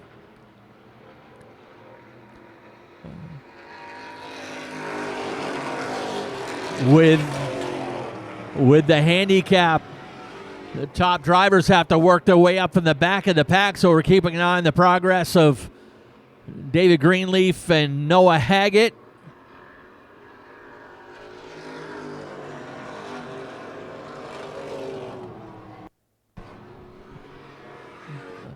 Scoring has Johnson ahead by 3 1/1000ths at the line that time. Eyeballs might have said Kevin Sherman might have had it a little closer than that, but still a great race up front, wheel to wheel. Johnson looks like he got in the marbles a little bit, right up against the wall, and a great save from the 9 car. Just a little bit of dirt up there in the top edge of the track, and he got out there as best he could. Got it sideways, maintained second place. Tapley third, Greenleaf up to fourth. Noah Haggett filling out your top 5. Just outside the top 5 looking in, Caleb Emerson Maines runs in 6th. Josh Hall is kind of slipped back through the field, racing for 7th with Andy Cahurl. Noah Haggett ready to make something happen in the 54. Coming off a strong run 2 weeks ago to become the most recent winner.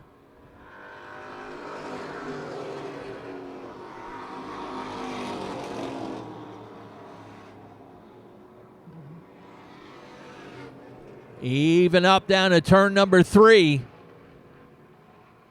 Greenleaf with a little bit of an advantage. Haggett's going to use as much of the racetrack as he can get. Try to get good entry into turn 1. It might be the fastest pair on the track right now as they're closing in on that lead trio a little bit.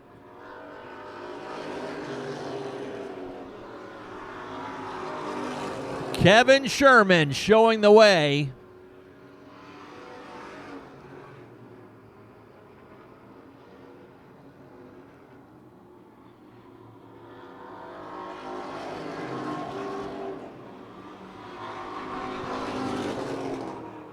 Sherman did not get a win last year. He came close a couple of times, but been a couple of years since he's visited victory lane, at least in the P1 position.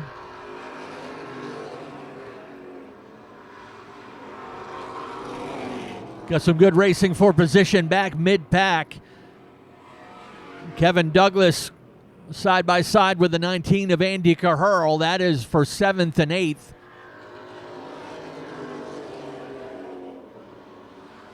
Back behind them, Kenny Harrison in the 85 car. He is holding down 9th right now with Dan Nesmith and Josh Hall locked in a good side-by-side battle to remain in the top 10. Dan Nesmith has been on a bit of a hot streak. A couple good finishes, including a podium spot, runner-up finish 2 weeks ago. Things starting to shake out a little bit now. A little more single file here as we head into the second half of the race. Actually, second half coming up in just a couple laps.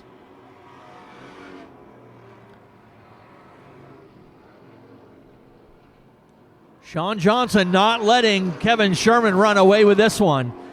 Looks like Glenn Reynolds off the pace in the 0-5. Glenn Reynolds looks like he'll drop out early, returning to Wiscasset Speedway after about a 5-year hiatus. Halfway this time, 20 down and 20 to go.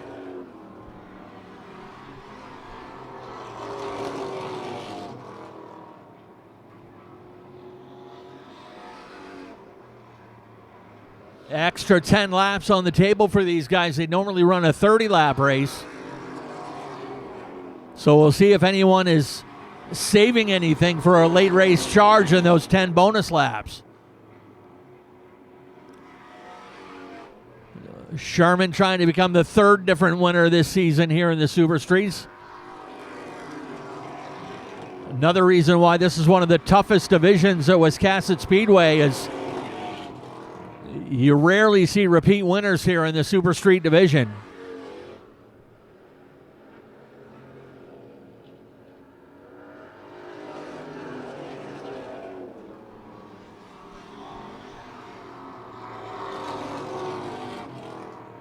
Johnson keeping Sherman within sight, but has slipped back to about a car length disadvantage.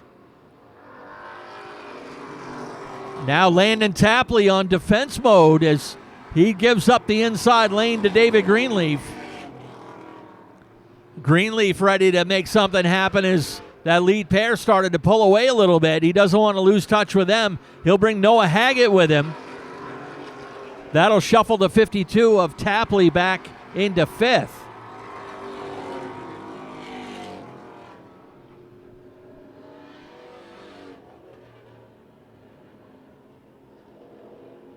Working the passing flag on the 97 of Ben Jewett.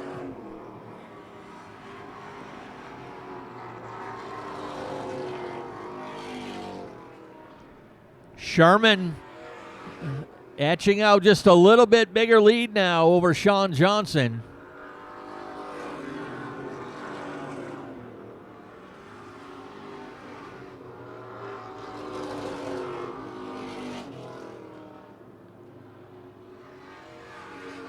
Kevin's last Super Street win was his first career Super Street win. That came back on June 1st of 2024. So it's been a couple years for him.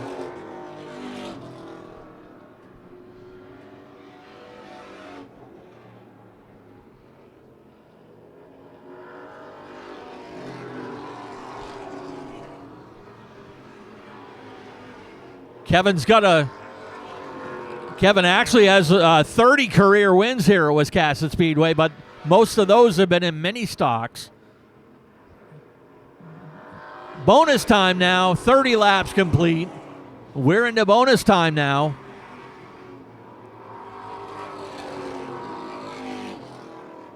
See if this extra 10 laps will shake things up a little bit for the Super Streets today.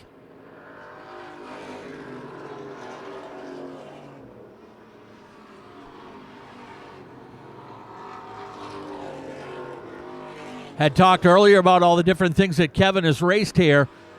Lightweight Demons, mini stocks, late model Sportsman, 4-cylinder pros for a season, Thunder 4 minis. He ran a modified a few times and now has settled into the Super Streets here. But also, we ran a backwards race here once, and Kevin was the winner of that.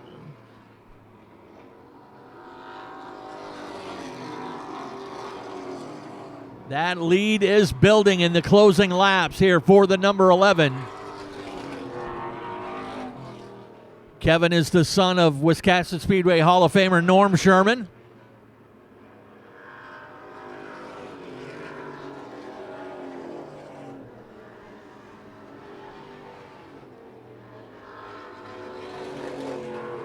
Five laps to go when they come to the stripe this time. 5 to go on the number 11.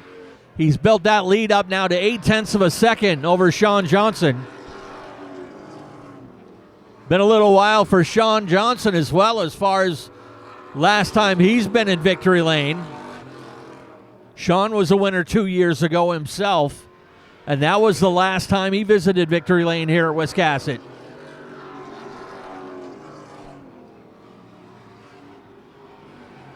Really, third place is the only one up for grabs as Noah Haggett puts the bumper to David Greenleaf in the 58.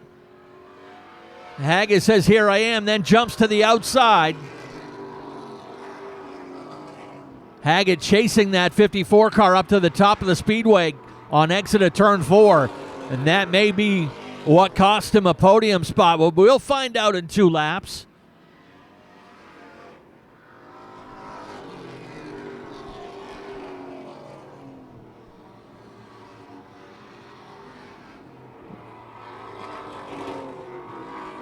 White Laundry ready to fly for the 11 of Kevin Sherman. Third place is still up for grabs.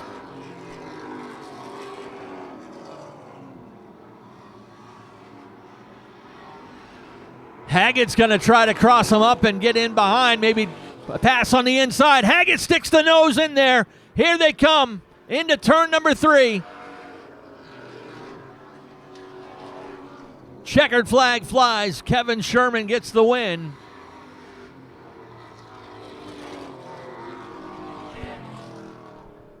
Sherman gets the win. Sean Johnson second. And what a pass for that third position. Noah Haggett had been on the outside of David Greenleaf for several laps.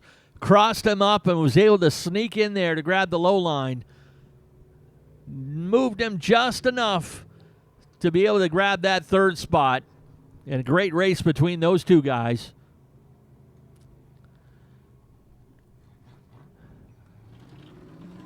As we mentioned, it's been 2 years since Kevin Sherman has won a Super Street race. He won his first career Super Street race 2 years ago on June 1st. He's a 30-time feature winner here at Wiscasset Speedway, but the majority of those have been in 4-cylinder cars and 4-cylinder pros and a bunch of stuff.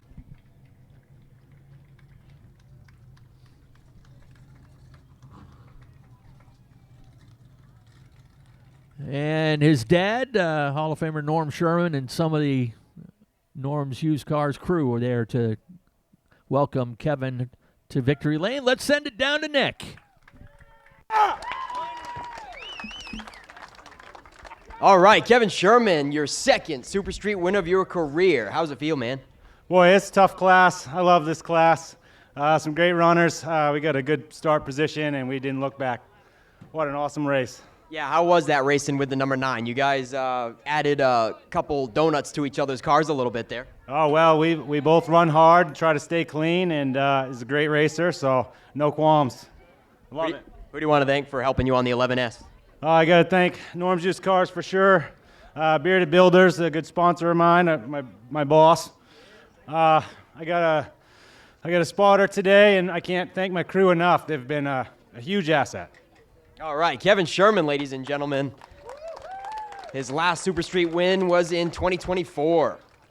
And Sean Johnson came so close. Man, you had one of the best runs on the outside that I've seen. You really gave it your all there. Tell us your take.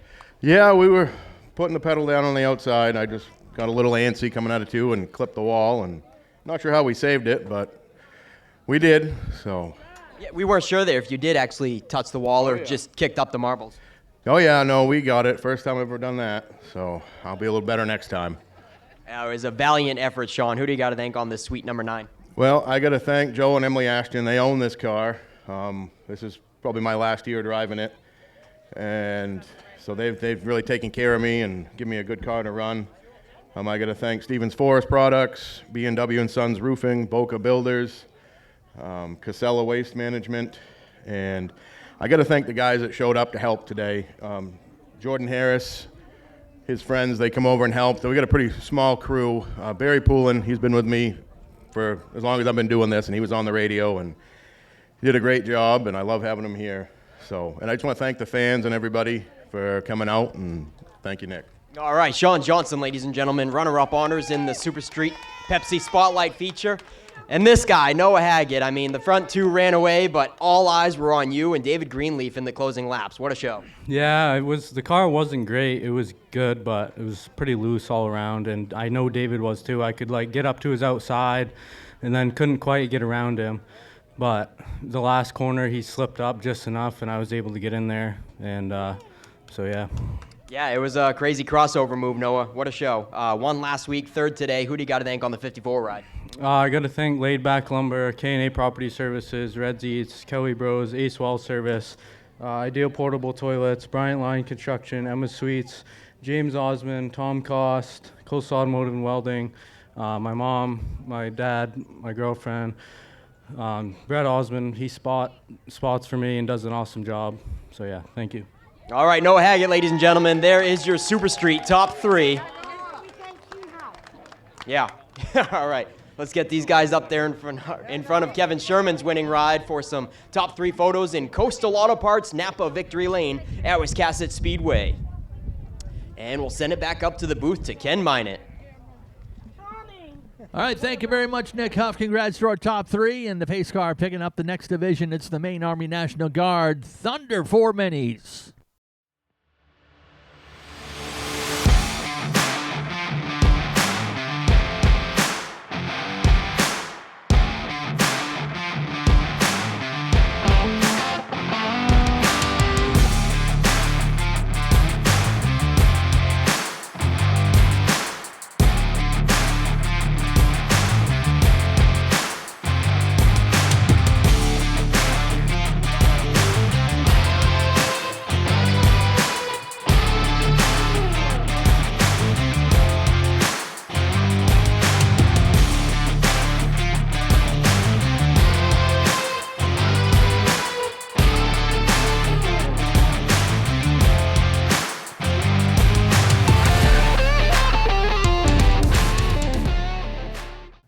Again, we want to thank the good folks of the Maine Army National Guard for coming on board as the title sponsor of this division.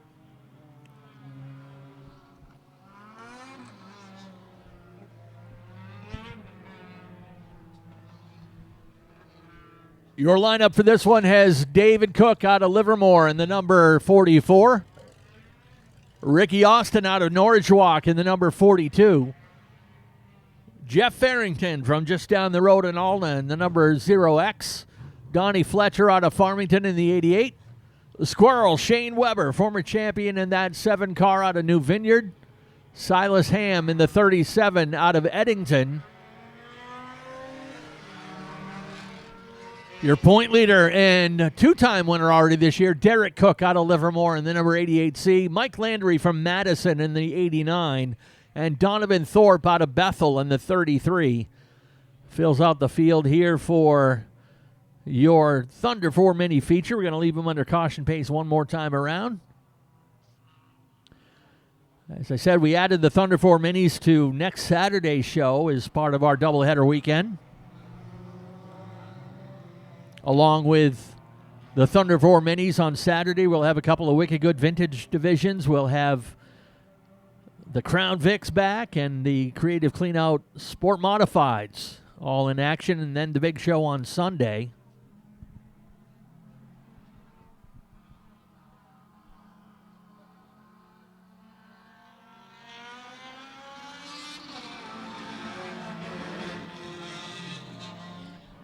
Scramble into turn number 1 right from the get-go. Always entertaining with these guys. Looks like Jeff Farrington had a little bit of an issue.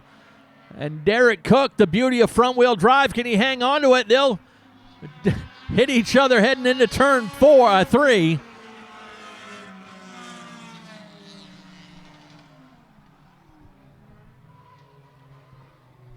Well, they didn't quite make it to finish lap number 1. They registered 1 on the board, but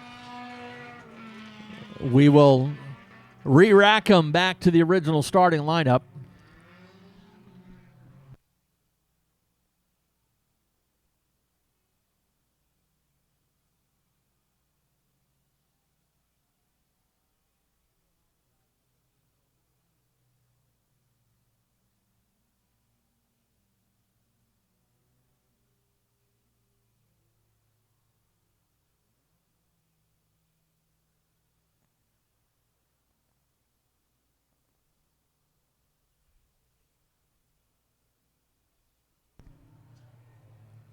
Had action right from the drop into turn 1. And then it carried on to the backstretch, the 88C and the 0X, both getting out of shape. Looks like they almost saved it, but then they reconnecting again over in turn 3. Cats and dogs living together, all kinds of stuff happening. So a couple of them have gone to the pit for quick repairs, including the 88C of Derek Cook. 2 races, 2 wins for him.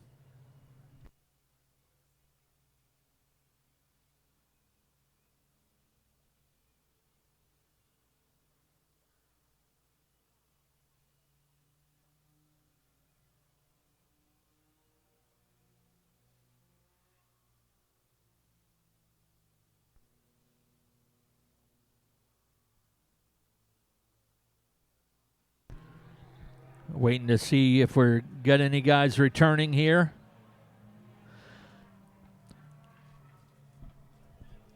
Hey, want to thank our friends up the road at the Seabasket for sponsoring us once again here at Wiscasset Speedway. If you're craving real Maine seafood, just head down Route 1 here to Seabasket and Route 1 of Wiscasset, serving locals and travelers for more than 40 years. Golden fried clams, haddock, scallops, shrimp, their famous onion rings. Every meal is cooked hot, crisp, and wicked delicious. You can dine in or take out or grab something on your way home from the track.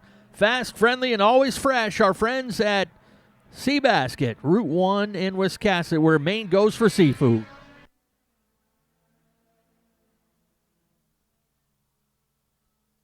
A little bit better this time.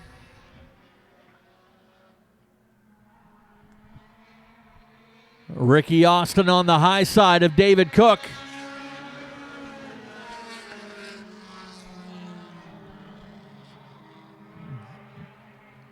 Neither driver giving up. They'll remain side by side down the back chute to turn 3. A side-by-side battle behind them between a pair of 88s. Donnie Fletcher inside, Derek Cook on the outside.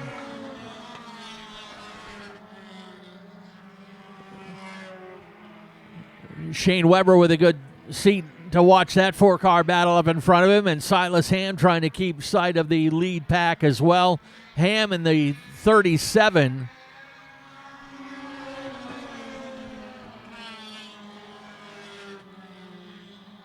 David Cook just a little out of shape in the 44, and Ricky Austin ready to take advantage in the 42. He's found a good groove up in the high lane, but will he leave the middle open?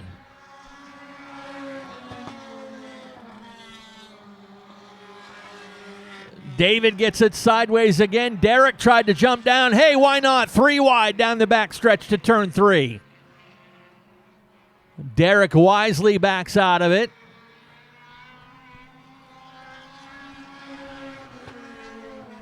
Ricky Austin maintains his lead. Derek Cook's putting the pressure on David in the 44. Looks like David having trouble, especially on entry to turn number 1.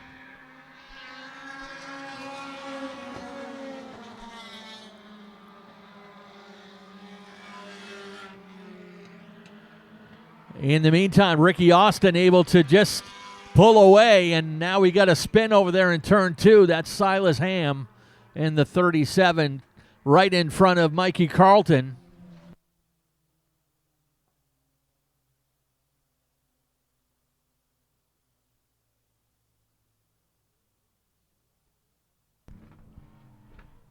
Well, they nailed Derek Cook on the initial restart of the race for jumping the start.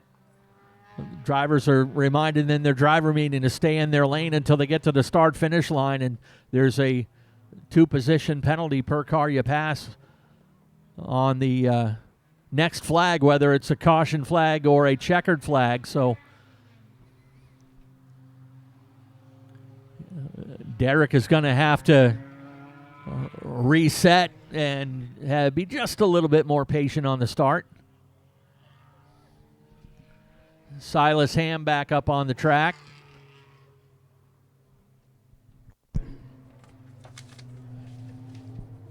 Hey guys, I got some Kids Club winners to read off here. If you hear your name, go see Penny and the gang at the Kids Club. How about Tucker Hayden, Ezra White, Adeline McDonald, Ellie York, Madison Chabot, Owen White, and Wesley Malloy. Head on down to the Kids Club. Tucker Hayden, Ezra White, Adeline McDonald, Ellie York, Madison Chabot, Owen White, and Wesley Malloy.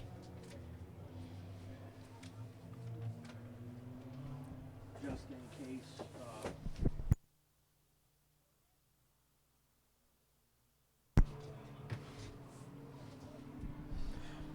So the 88C of Derek Cook came blasting out of the pits just before that restart and was trying to take advantage of that momentum. He kind of like tried to time it perfect and had that momentum and blasted by a couple cars before the start line of that restart. So I'm sure a lot of fans in the stands were wondering if he was going to be able to keep that position.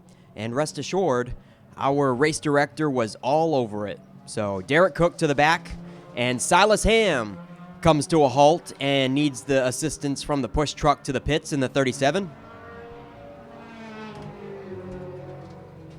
Silas Ham did bring out the single car yellow this time, and he was able to pull away from that turn 2 spin under his own power, but for some reason came to a halt on the backstretch. And so now the track is clear, and we are lined up 2 by 2 with the lights out on the pace car to try it again. 6 laps complete out of 25. Still plenty of time in this class. You never know what'll happen. Oh, David Cook with problems. Looks like he missed a shift. Can't get that thing out of, first or second gear. And he has been plagued by mechanical problems all 3 races now. Ricky Austin takes charge again with Donnie Fletcher second.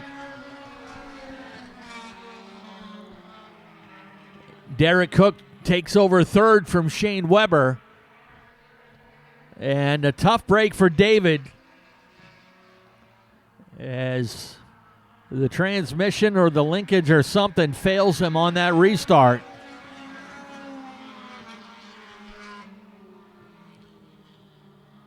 Three straight races now where he has had mechanical issues knock him out early.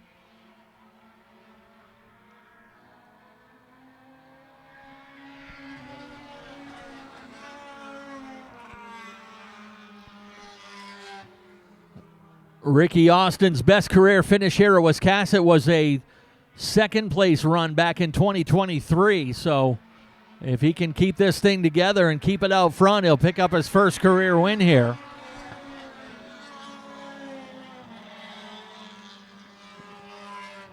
Or is Derek Cook or Donnie Fletcher going to sneak in to spoil the party? Actually, Fletcher looking for his first career win here.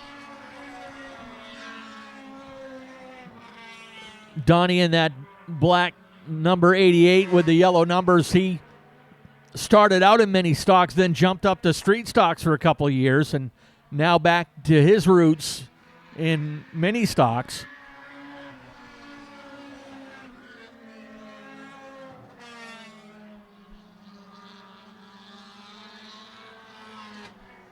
Ricky Austin has built up a lead of about 1.4 seconds as we hit the halfway marker.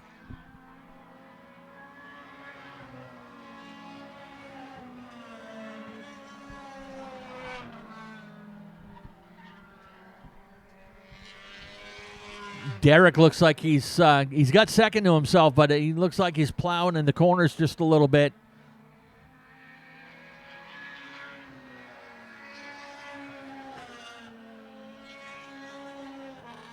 Time is running out. And Austin, his lead is up to 1.8 seconds now. He's still the fastest on the track.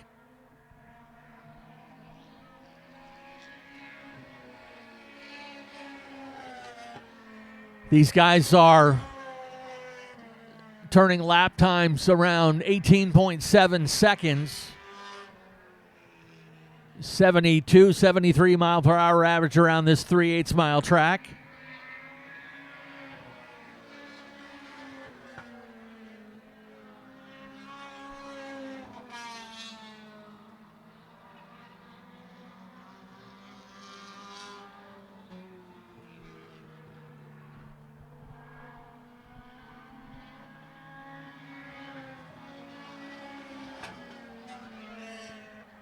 Derek Cook actually 2/10 faster than the leader last couple laps. He's eaten into that lead a little bit, but again, time is running out.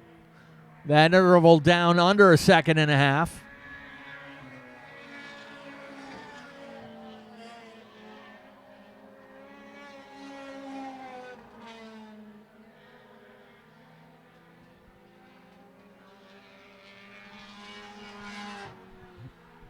Donovan Thorpe in the 33, able to run his first feature of the season. He's been here each of the first two races, but another driver who's had mechanical problems during practice.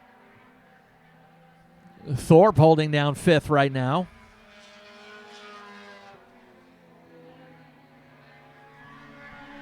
Inside the final five.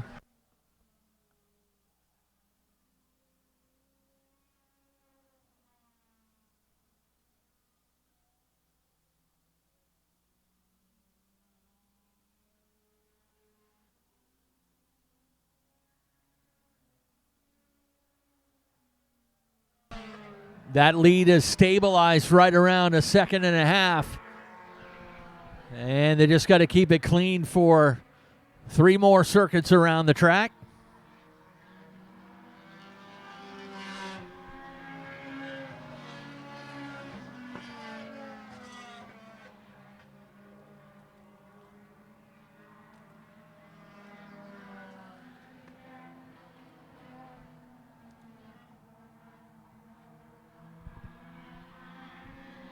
Two laps to go now for Ricky Austin.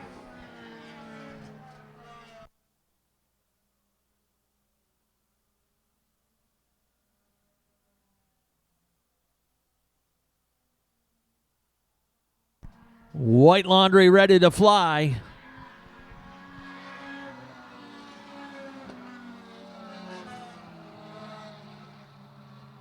Derek Cook giving it all she's got, but again, that car getting us sideways on corner entry. One more time through turn 3 and 4, checkered flag, and the first time winner is Ricky Austin.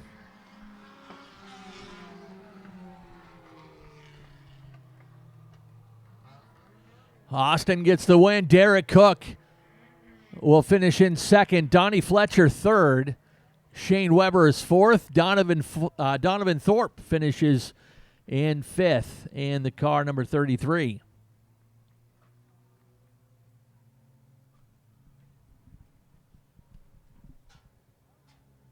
As Nick Huff prepares things down in Coastal Auto Parts Victory Lane, want to remind you that when Maine needs parts, Maine turns to Coastal Auto Parts Napa. With over 30 locally owned locations, Coastal has the knowledge, the inventory, and hometown service you can count on. From daily drivers to weekend projects to full-blown racing machines, their team knows what it takes to keep you running with the Napa know-how. Quality parts, export service, local people. That's Coastal Auto Parts Napa, proud supporters of Wiscasset Speedway and racers across New England. Visit them at capnapa.com.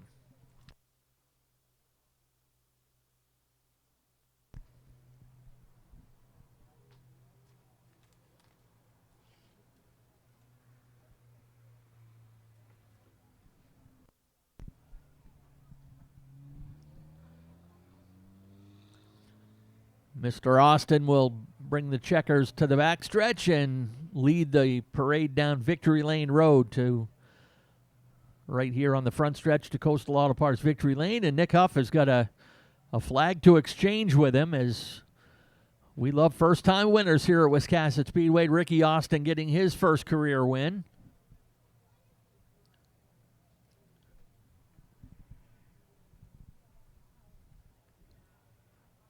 And it's been a little while for Donnie Fletcher there as well in the number 88.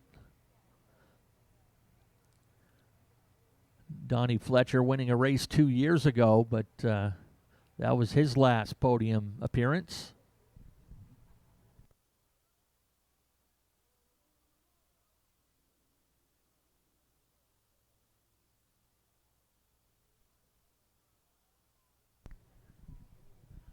Group 2 in action next Saturday here at Wiscasset Speedway. We told you about Saturday. Sunday is the big show with the annual Coastal 200 presented by Colebrook Trailer and Equipment, GT Overhead Door, CLH & Son, and Nitro Trailers.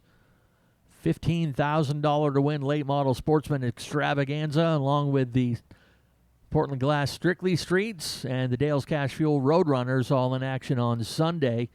And even though it's a big race, it's only going to cost you $5 to get here in the grandstand.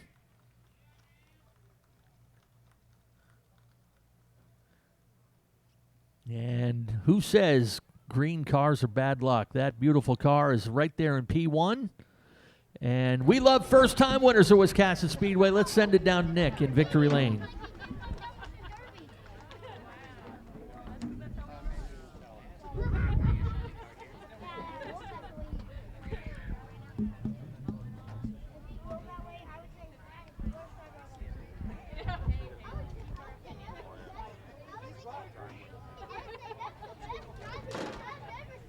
Yes, sir. Ladies and gentlemen, make some noise for Ricky Austin.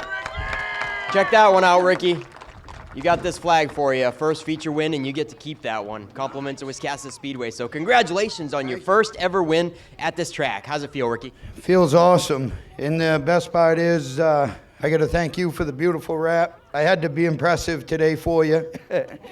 Yeah, looks good, man. You had a different car on opening day, though, the red and black one. So what's the deal with the change-up? I got sick of it breaking down. Figured we'd break out the good one. That she was. She certainly was the good one today. So who do you got to thank for helping you on the 42X? Again, I thank you for the beautiful wrap.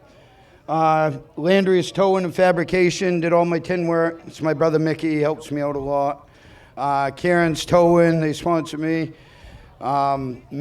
Mid-Main Painting and Remodeling. And then I got my buddy Dave, DCR.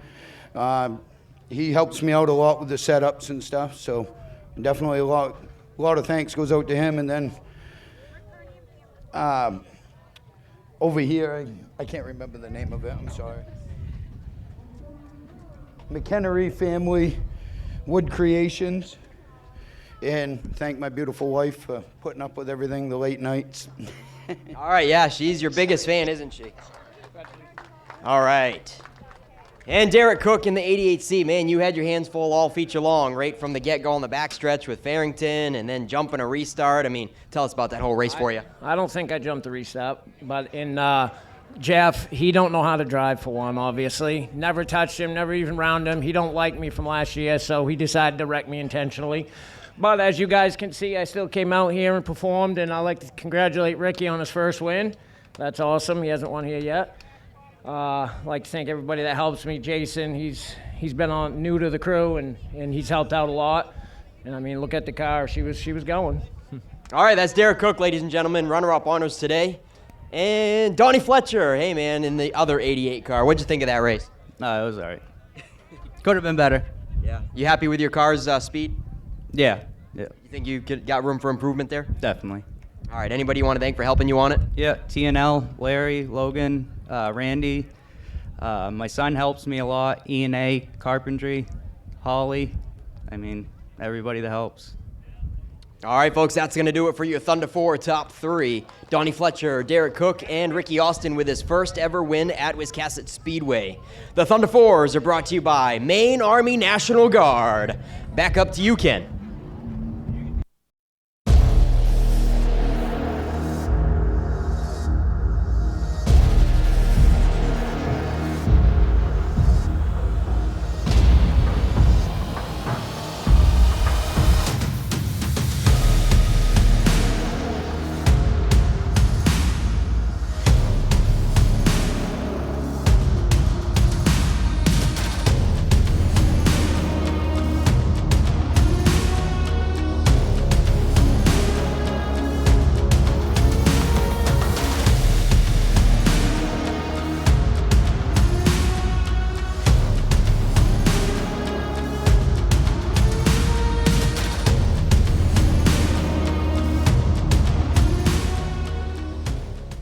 Pro Stock's ready to take center stage with their regular 40-lap distance today. As we go up to the top shelf of group number 1. Lineup for this one has Andy Gilbert out of Jackman in the number 17 to his outside. JT Thurlow out of Durham in the number 9. Kelly Moore, the Hall of Famer out of Scarborough in the 47, with Sean Knight out of South Paris in the number 25. Kevin Douglas out of Sydney in the number 32 with Nick Calvert to his outside in the 07. Matty Mears and Logan Melcher on row number 4. Stephen Chicoine and your reigning champion Nick Hinckley on row number 5. Josh St. Clair in the 14. Tracy Gordon beside him on row number 6. James Osman and David Getchell shotgun on the field and ready to rock and roll with 40 laps for the T&L Automotive Pro Stocks. I was trying to get that all in because I thought they were going green this time, but race director Scott Chabak wants to bunch them up, and we'll turn them loose next time around.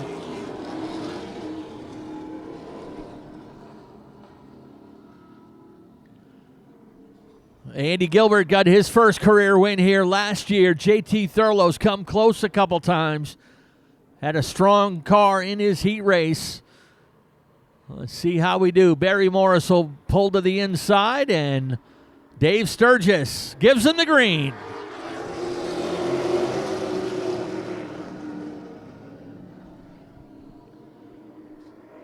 Fast cars back in the field. We'll keep an eye on their progress, but in the meantime, Gilbert and Thurlow stay side by side for the lead.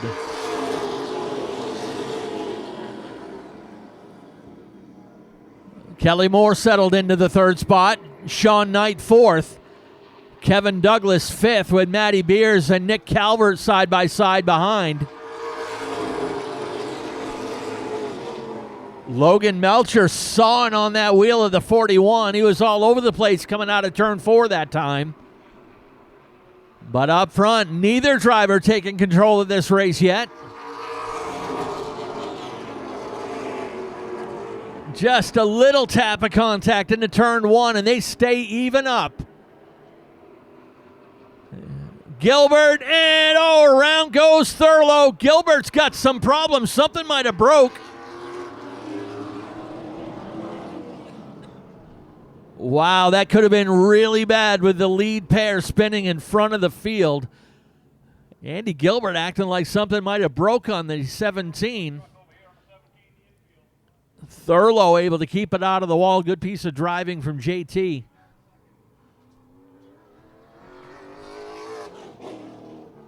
As everyone scrambles to get away, we'll get the push truck out here on the 17 of Andy Gilbert.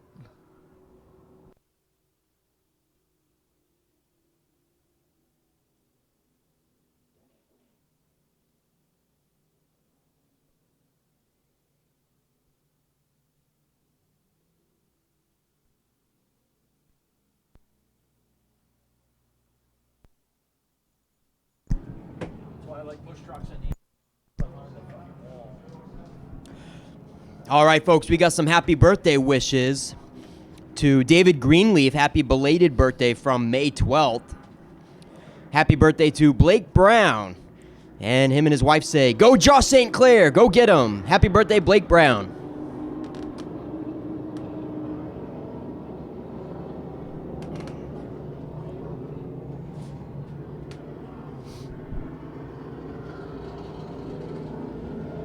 And also, unfortunately, we didn't get to race last week, so nobody got to wish anybody a happy Mother's Day here at the track, so we'll do it today. The whole Kids Club gang and us up here in the booth and all the staff wanted to wish all the mothers a happy Mother's Day last Sunday.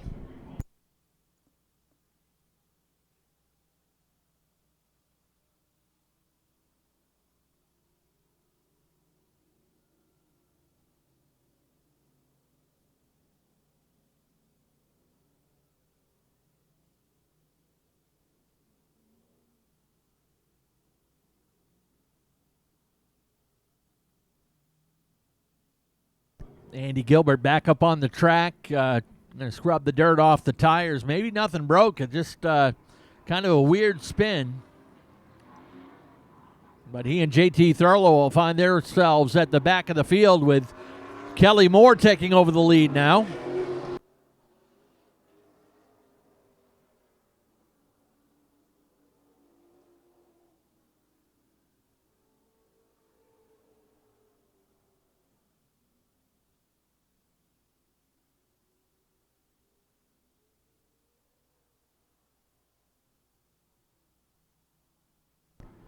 Looks like they got up just in time as we're ready to go green.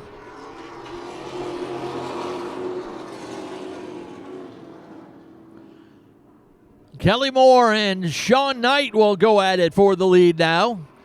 Kevin Douglas moves up to third. Matty Beers settles into fourth. Chacoin and Calvert racing it out for fourth and fifth, for fifth and sixth, that is.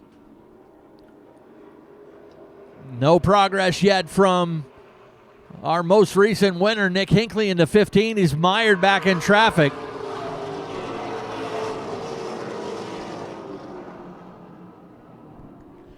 Problem for Stephen Chacoin and Nick Calvert. Chacoin caught in the middle.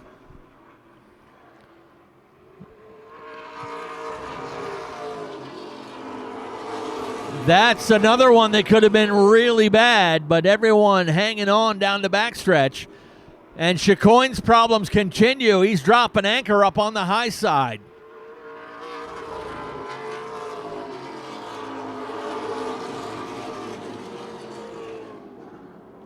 Kelly Moore starting to pull away. Half straightaway now on Sean Knight as he's got, trouble on the backstretch. Nick Hinckley and Tracy Gordon back it into the wall, and we go automatic red flag.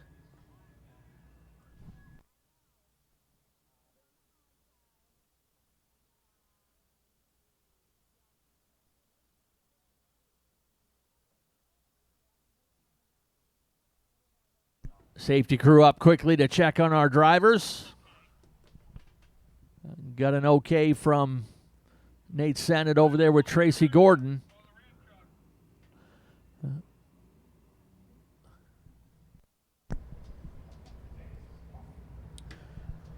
Yeah, that was a 3-wide situation, Ken. We know that Tracy Gordon was on the very bottom and Nick Hinckley was at the very top. Now, we think it was Nick Calvert who was in the middle. Not 100% sure on the middle car, but they made contact with Tracy Gordon's right rear quarter, turning him up. Nick Hinckley was way up at the top and got collected into it.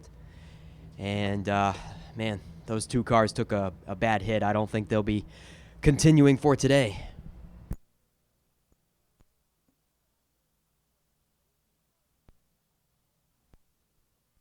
All right, both drivers checking out okay with our safety crew up there in turn 3.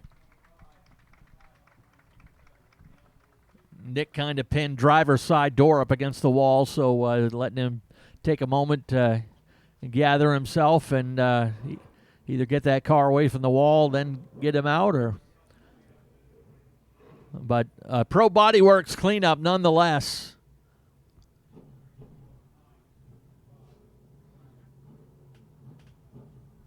They'll work on a relinement here while we have a chance.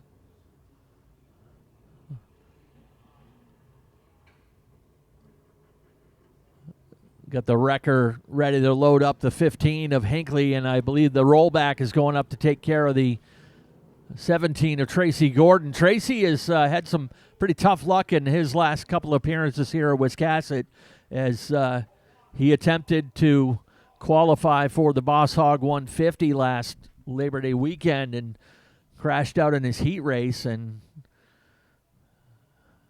not a terribly successful run today as well for the Flying Flea. Winner of the 1997 Boss Hog 100 here at Wiscasset and a handful of other big races here in the region. Yeah, and last year's Boss Hog was when he made his return back to Wiscasset Speedway action, and that was the one-and-done appearance that we saw Tracy Gordon last year, and this is the first appearance we've seen him this year. And yes, going back to confirm, Nick Calvert crossed the line in 6th that last time around the front stretch, and then going down the back stretch, Tracy Gordon went to the inside of him and almost completed the pass, but there was some contact with Tracy Gordon's right rear and Nick Calvert's left front that sent the 17 car hard right, and Nick Hinckley was at the very top, 3 wide, trying to get around both of them, and Tracy Gordon just went up into the 15 and took them both up into the wall. Nick Calvert, you can see he's got some front fender damage on both sides. It's kind of pinched in a little bit, so we'll see on the 07 if he has any tire wear, any smoke from tire rubbing on the fenders. But for the most part, he's under his own power and maintaining position.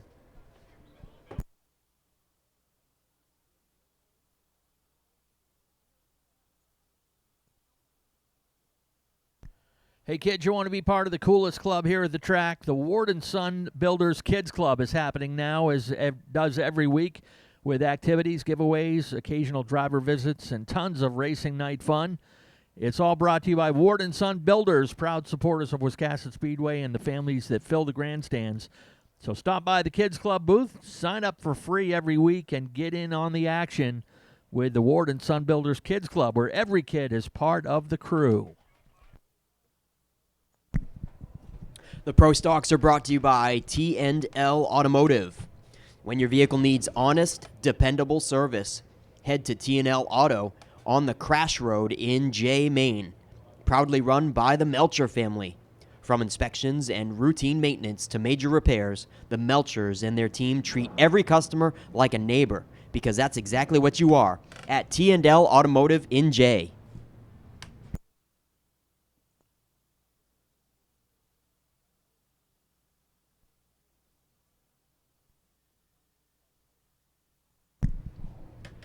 On deck will be the County Trust Pro 4s, and with County Trust Company, they are proudly built in Stetson, Maine, and trusted by builders all across the state for their trusses. Whether you're putting up a new home, garage, camp, barn, or commercial project, County Trust Company delivers precision engineered roof trusses built to your exact specs. Their team combines modern technology with the kind of hands-on Maine craftsmanship that you only find in small towns like Stetson at County Trust Company.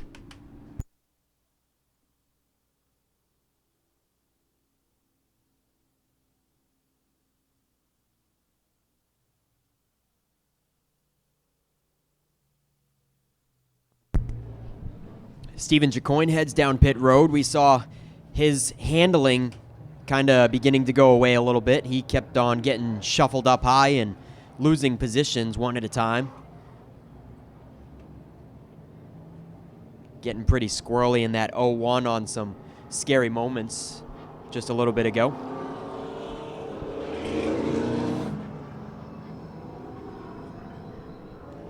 Tracy Gordon and Nick Hinckley brought in the back exit. And yellow flag pace laps do resume as Nick Calvert is going to head pit side to check out the front fenders. As I mentioned, make sure there's no tire wear, tire rubbing going on the 07.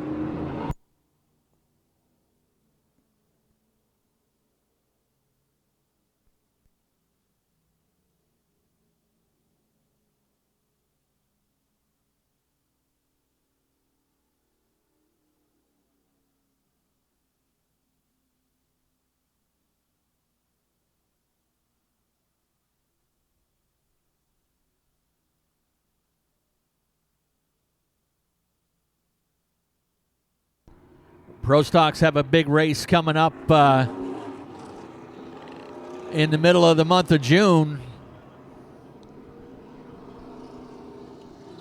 That'll be on Saturday, June 13th. The BIW Shipbuilder 100. Nick Hinckley was the winner of that last year. So these guys will have one more tune-up race before that.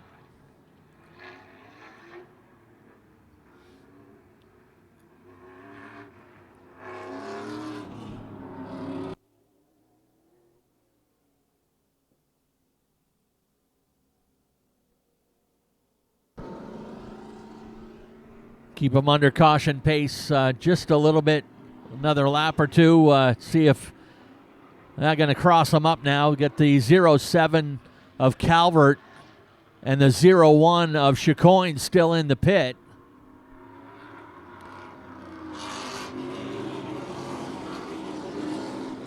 And there they are. They'll rejoin the field at the tail end.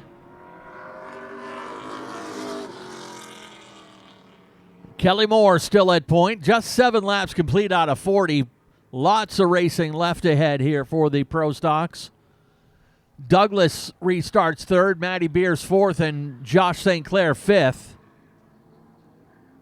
Dave Sturgis checking him over, and we are off and running.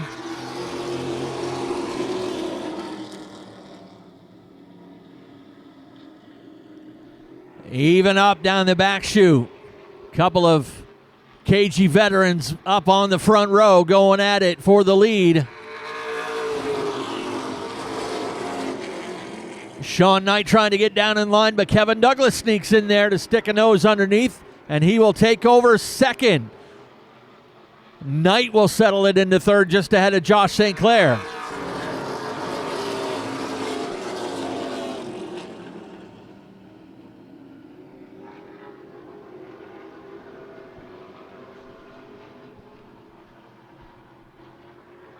Here comes Logan Melcher in the 41 on the inside of Josh St. Clair in that battle for the 4th position behind Sean Knight.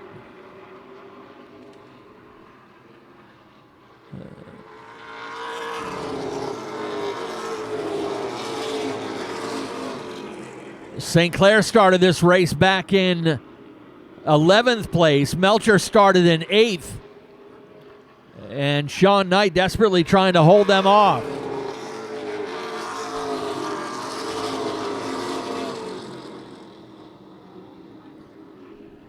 Kelly Moore, Kevin Douglas, all alone up in positions 1 and 2. The race is for third.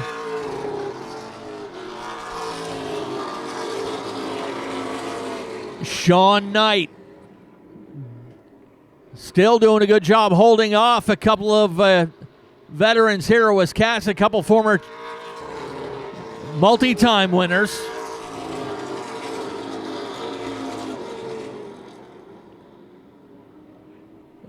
Melcher's going to make it 3 wide. He's ready to make his move.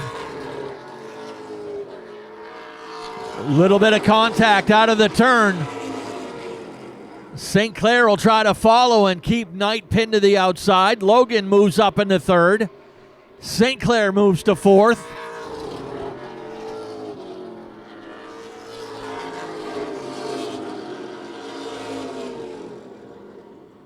Now Melcher's got some clear racetrack up ahead. We'll see if he can start reeling in that lead pair.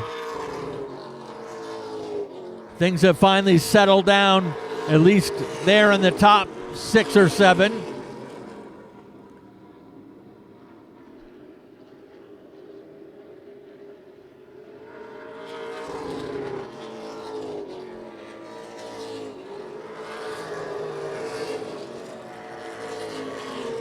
Fastest car on the track right now is that 41 of Logan Melcher. Around goes David Getchell.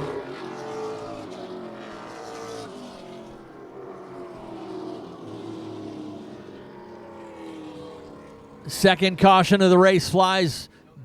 Third caution of the race flies for David Getchell. We'll back it up to the last completed green flag lap. That puts us at 18 complete. Yeah, I don't know what that was all about there, Ken. That was just between Matty Beers and Dave Getchell fighting for the tail of the field. Matty Beers had a nose underneath Getchell, and I'm not sure if Getchell came down on him or what, but Getchell will pull up alongside. Yep, they're hitting over there. Yep, they are not too happy, folks. Matty Beers and Dave Getchell. They're going to get parked, folks. They are going to be sent to the pits for that. Not tolerated at Wiscasset.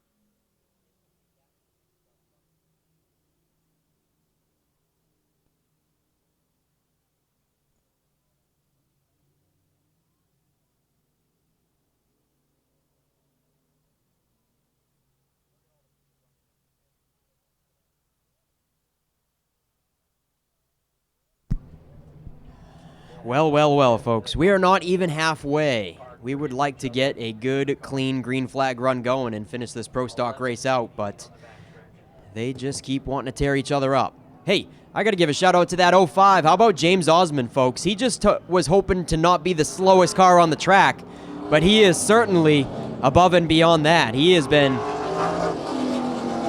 racing right in the middle of the field, just as fast as some of the mid-packers. James Osman's been running 6th, just barely outside the top 5, but he is just as fast as the top 5 there, and he'll have another shot at it here as we are about to go green with 22 to go. Yeah, James Osman good at staying out of trouble. Up front, Kelly Moore still in charge. New dance partner is the 32 of Kevin Douglas. And we told you Logan Melcher was the fastest of the top 3. And he'll try to take advantage.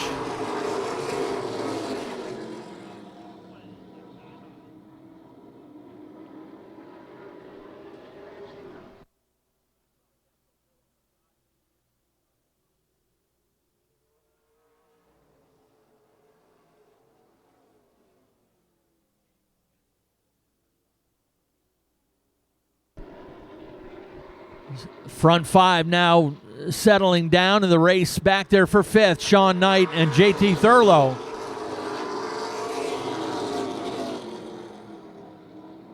Thurlow settles it back in behind the 25.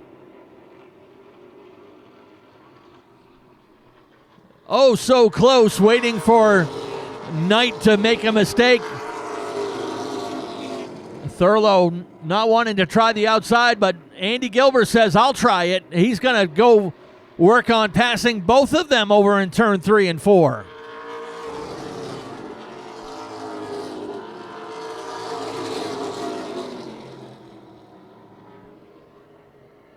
Kelly Moore with a half-second lead over Logan Melcher.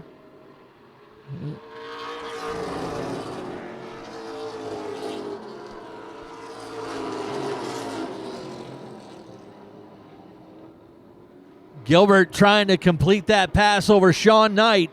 He'll get him down to turn 3. Again, Thurlow not wanting to try the outside until now. He'll jump out of line as James Osman is starting to come into the picture.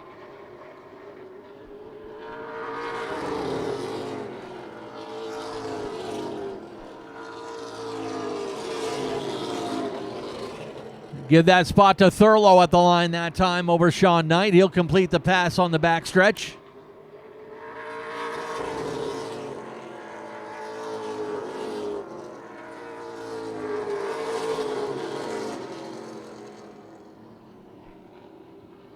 Nick Calvert's going to call it a day early and bring the 07 down pit road.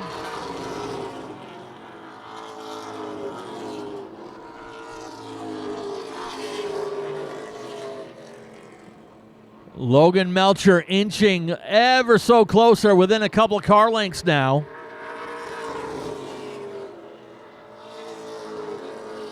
That interval has remained at about 0.4 of a second for quite some time.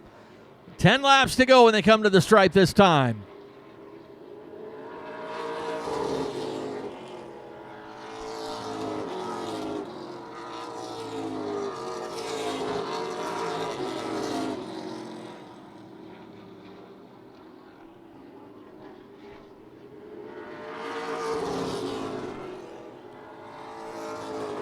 Logan's been on the podium this season but has not managed to win yet.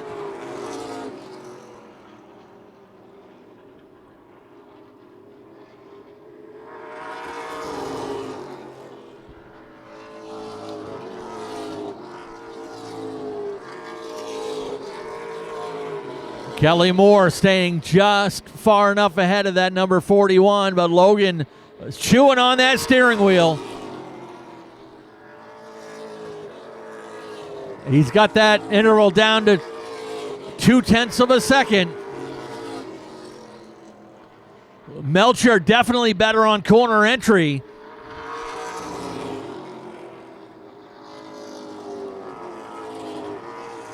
It looks like Kelly kind of backing up the corner a little bit so he can still protect the bottom. 5 laps to go.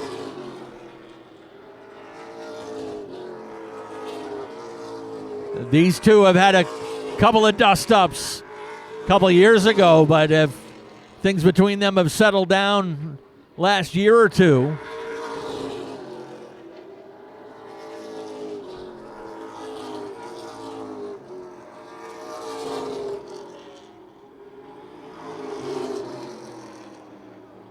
Kelly Moore had 1 win last season.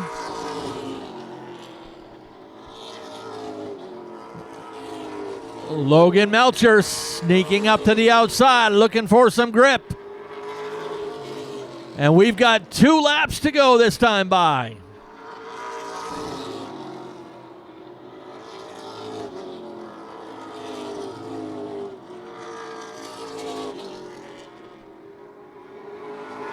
Kevin Douglas has got 3rd place all to himself. And we got 1 lap to go to get 1st and 2nd sorted out. Melcher's going to give it up and settle for 2nd. Kelly Moore will cruise to the feature win.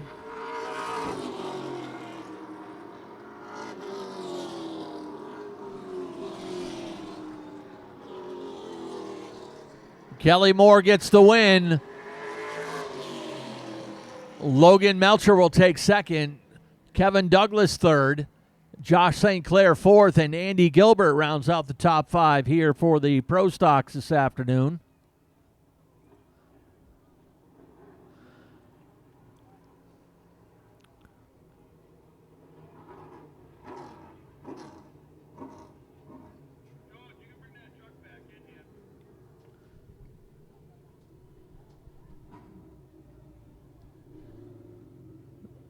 Now, as successful of a career that Kelly Moore has had, that has made him a multi-time champion in the NASCAR North and a member of the Maine Motorsports and New England Auto Racers Hall of Fame, but hasn't had quite the success here at Wiscasset, but he's found a good groove lately, making his 4th career win here at Wiscasset Speedway. Had a win in his first career win. He came here in 2022. Had a win in 2024, 1 in 25, and now 1 in 26.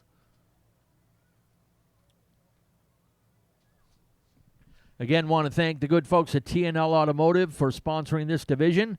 Whether it's your daily driver, your work truck, or your family car, they'll get you back on the road quickly and safely. Local people, local pride, and service. You can rely on TNL Automotive on the Crash Road in Jay, owned by the Melcher family. Their commitment to community and big supporters here at Wiscasset Speedway.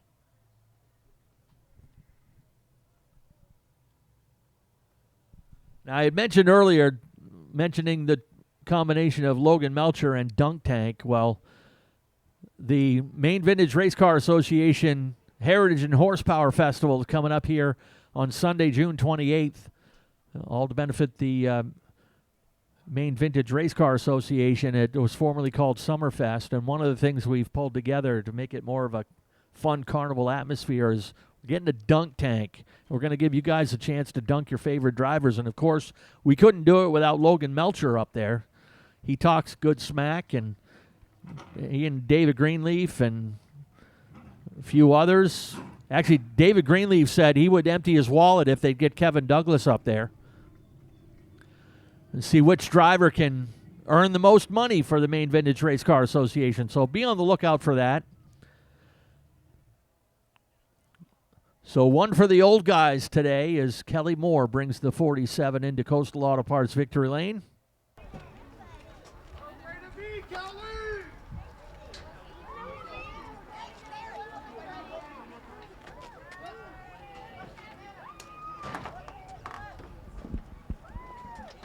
Good job, boys. So let's All send right, things folks. down to Nick. Go ahead, buddy. He's climbing out. Make some noise for Kelly Moore. Fourth Pro Stock win at Maine's biggest and fastest. And Kelly, Logan certainly made you work for that one, didn't he? Tell us about Yeah, it. he didn't give it away easy, that's for sure. No, Logan ran a good race. Appreciate him running me clean. We had a fast race car. I just want to show my gratitude to all these guys that help me every week and come out here and take that Saturday or Sunday or whatever it may be and give up a lot of time. But, you know, it's great. We want to reach out to Jordan Lumber Excavation, Finish Line Floors, Danny Plant, and all these guys that make this possible. It's great. It's good to be back here. Yeah, it's good to have you as well. Maine Racing Hall of Famer Kelly Moore comes out on top on week 3 for the Pro Stocks, folks. And Logan Melcher, you gave it everything you had. You stuck a nose in the bottom, stuck it in the top, and what was the deciding factor? Just weren't fast enough. Kelly had a great car. He always has a great car. And he held all the right lines, didn't give me any space. It was either go through him or run behind him, and I was putting every bit of pressure I could put on there, trying to get him to make an error, but I think he's got a few laps in race cars that he ain't going to make an error. But I think it was a great show. Once the carnage kind of stopped, we put on a great race. I hope you guys enjoyed it. I hope you guys still think I'm cool. I think I'm pretty cool. Wisconsin's pretty cool. But I got to thank TNL Automotive. I'm proud that we get to sponsor the Pro Stocks. I got Survey Inc. He gave me a t-shirt last week, and he's just cool guys, Bill. I like them guys. I got Eleanor, Granite Works. I got Buck Santa Graffle, Trudy's Garden, Hilltop Collision Center, Distance Race Cars. I mean, I know there's things I'm forgetting. I got to say hi to my buddy Colby. He's coming this year. My buddy Mike's here. His boy Logan is this is just the best, man. I love it. All right, that's Logan Melcher, ladies and gentlemen. Third last week, second this week. Still looking for that win in 2026. How about this guy? Third place, kind of all by yourself out there, Kevin. Kevin Douglas in the 32. Yeah, second loser. It's okay. After the struggle we had opening day, I mean, I think we finished like 9th or something. I don't remember the last time I finished that far back and didn't wreck. So we had a lot of work to do. Car was definitely better. Not 100%, you know, I didn't have anything for those two. But, you know, to bring it home in one piece and a trophy, I can't really complain. And you must have some people you want to thank, Kevin. I do. I got to thank the Spragues, first of all. Brandon and Greg, they, you know, have me drive this thing. Really appreciate them for that. All my family that's here, my wife, obviously, she's always supportive. But and Mike for spotting, he does a hell of a job. Four Seasons Automotive, CLT Landscaping, Strictly Roofing, Scenic Earthworks, Simmons Landscaping, General Motors. Just everybody that has a part in this. I really appreciate it, and all you fans for coming out. And that's your Pro Stock top 3, ladies and gentlemen. Kevin Douglas, Logan Melcher, and Kelly Moore with the win. We'll get these guys up here in front of the 47 for some Coastal Auto Parts Napa top 3 photos in Victory Lane as we prepare for the Pro 4s.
Lineup for this one has Rowdy Romano at the point in the number 3 car out of Livermore. Then comes Brody Picard from Palmyra in the 99.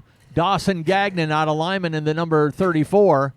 Max Partland from Winthrop in the 26.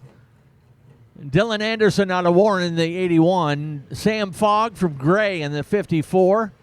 Jay Plummer out of Boothbay in the number 45. Then comes Adam Taylor in the number 8 car. He was your opening day winner. Your most recent winner, Chastity Shorty, in that number 19 out of Winslow. Austin Spencer is in the number 11 out of Winthrop. And Emmett Walker, shotgun on the field in the number 20. He is out of New Vineyard.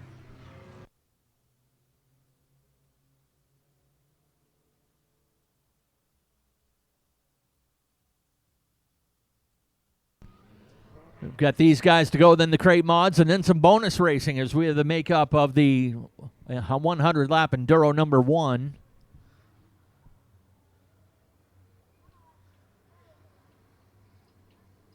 Pace car in, ready to go with Romano and Picard. Good start. We are off and running.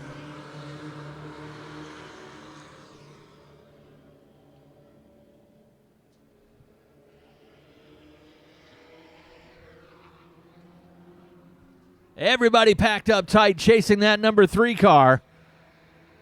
Bottom lane has been opened up.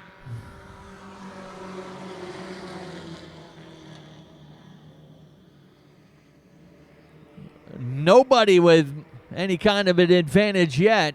Romano had the lead by 3 100ths at the line, and around goes the 3.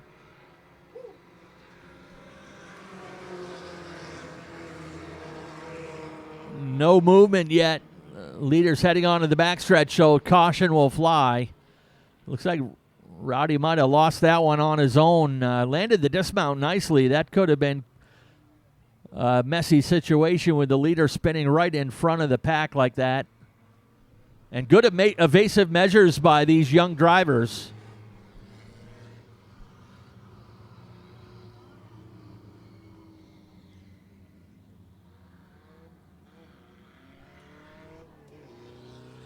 Romano able to fire it up and get back underway without benefit of the push truck, so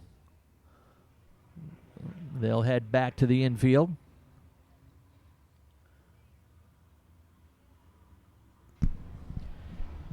And we did find our Cash 50-50 winner. Congratulations to Angela Jose for winning over $500 in the 50-50 this evening.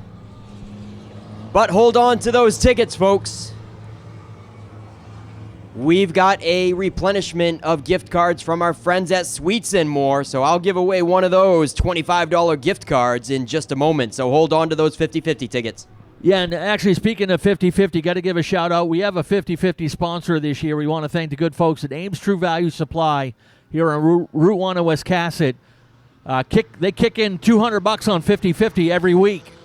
So $100 of that prize money is compliments of our good friends at Ames Supply. So talking to Wayne, always loves when the fans win something, so they want to do their part to help out.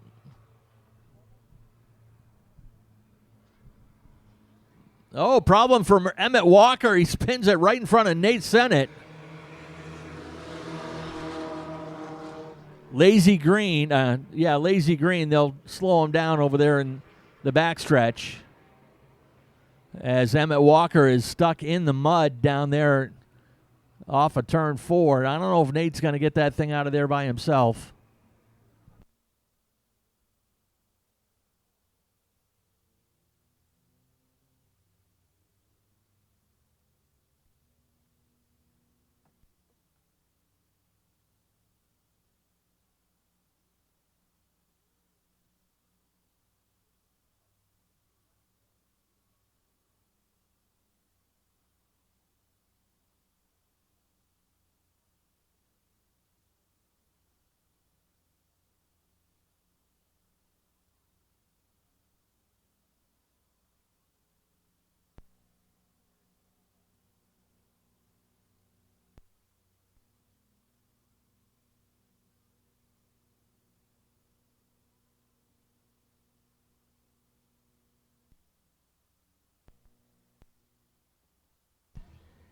Looks like Nate was able to take care of that himself.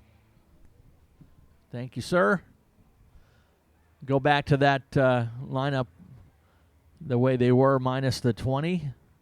He's had some mechanical issues adding to his struggles today.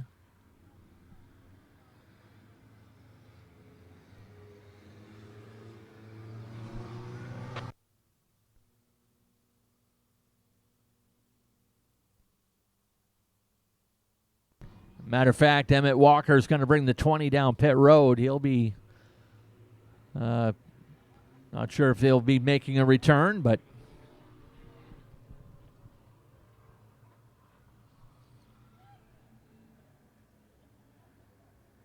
lights will go off on the pace car. Dave Sturgis and Scott Chabuxay will go racing this next time around.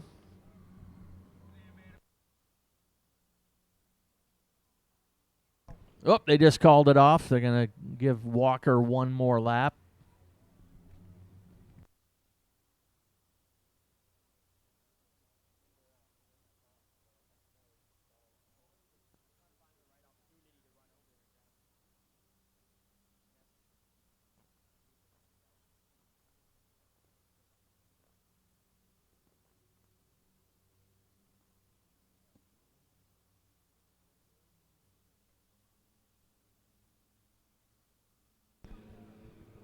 All right, lights off, and we're ready to go this time. Everybody moves up one spot. Brody Picard in the 99 takes point with Max Parlin to the outside in the 26. Dawson Gagnon and Sam Fogg on row 2, and the green flag is back out.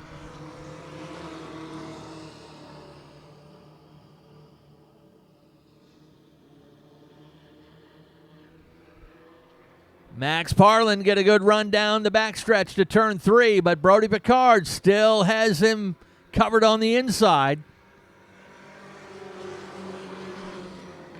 Back behind them, 3 wide. Adam Taylor up on the high side as Max Parlin takes the lead. Sam Fogg starting to fall back on the outside, and much to the dismay of the 8 of Adam Taylor.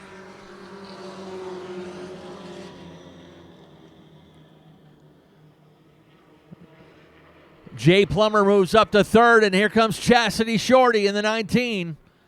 Chastity looking to go back-to-back.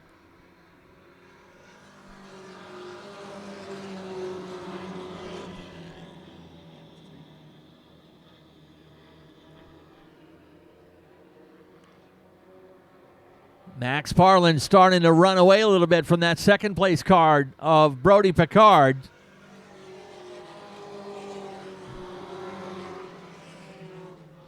Brody's got a rear view mirror full of that gray and pink number 19, and here comes Chastity up to take over second.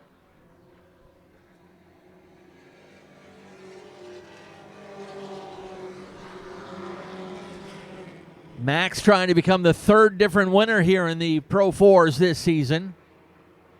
Max won a pair of races last year and also took home the Sportsmanship Award for the class.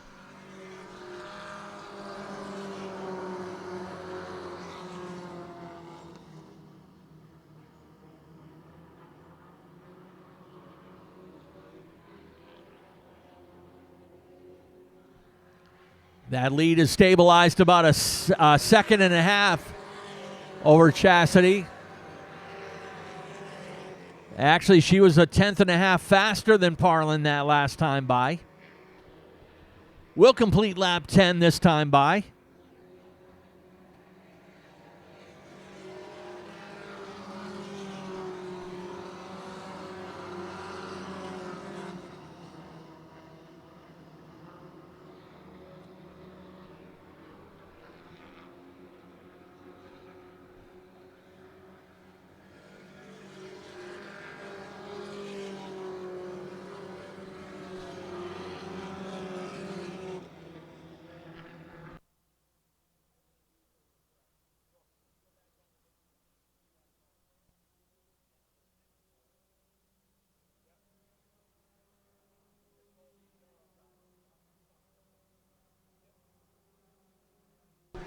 We'll hit the halfway marker this next time by the stripe for Max Parlin, but that lead is starting to shrink. Shorty is the fastest on the track right now.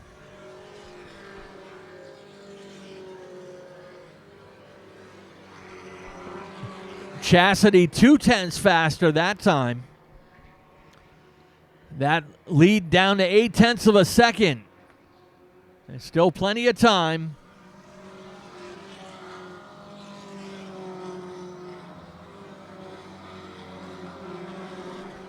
Jay Plummer has had a quiet but solid season in the 45. He was in the third place spot last time this class raced.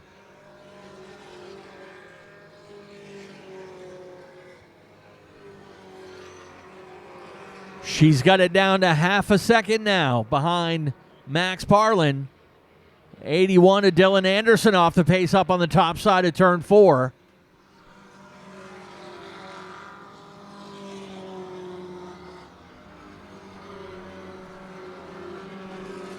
Dylan's going to drop out early and head down pit road.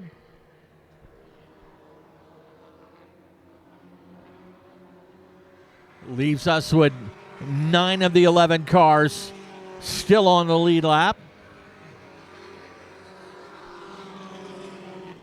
Can't say enough about what a good job these young rookies are doing here in the class. Half of this class is made up of either sophomore or rookie drivers.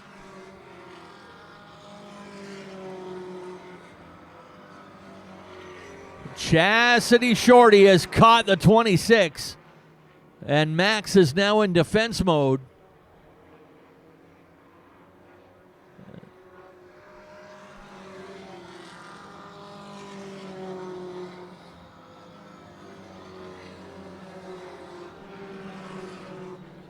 This time by to be 5 laps to go, and things are still up for grabs.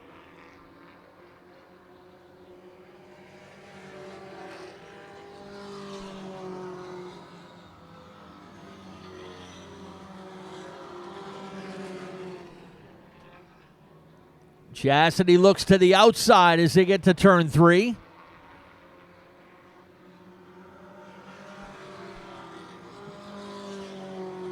Can't quite make it stick. She'll stay there, but now Dick back behind, and there's that crossover move out of turn 2. She timed it perfectly, and Chastity Shorty takes over the lead.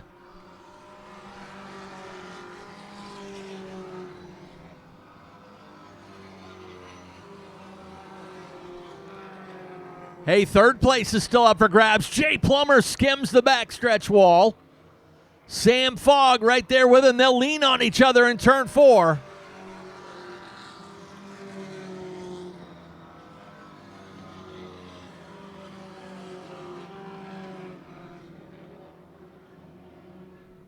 Roddy Romano up to the top side. He'll drop out early with 1 lap to go.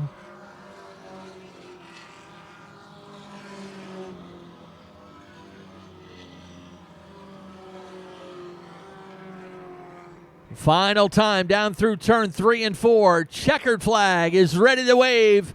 Chastity Shorty goes 2 for 2.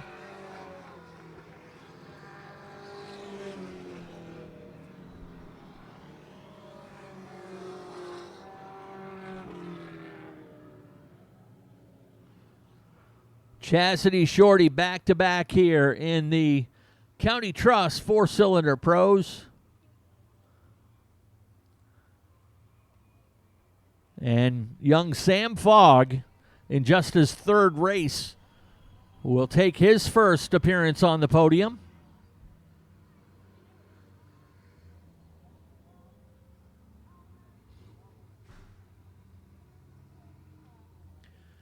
Again, good job from these youngsters. I don't think we have a driver in this class older than 19 or 20. Most of them don't even have their driver's license yet.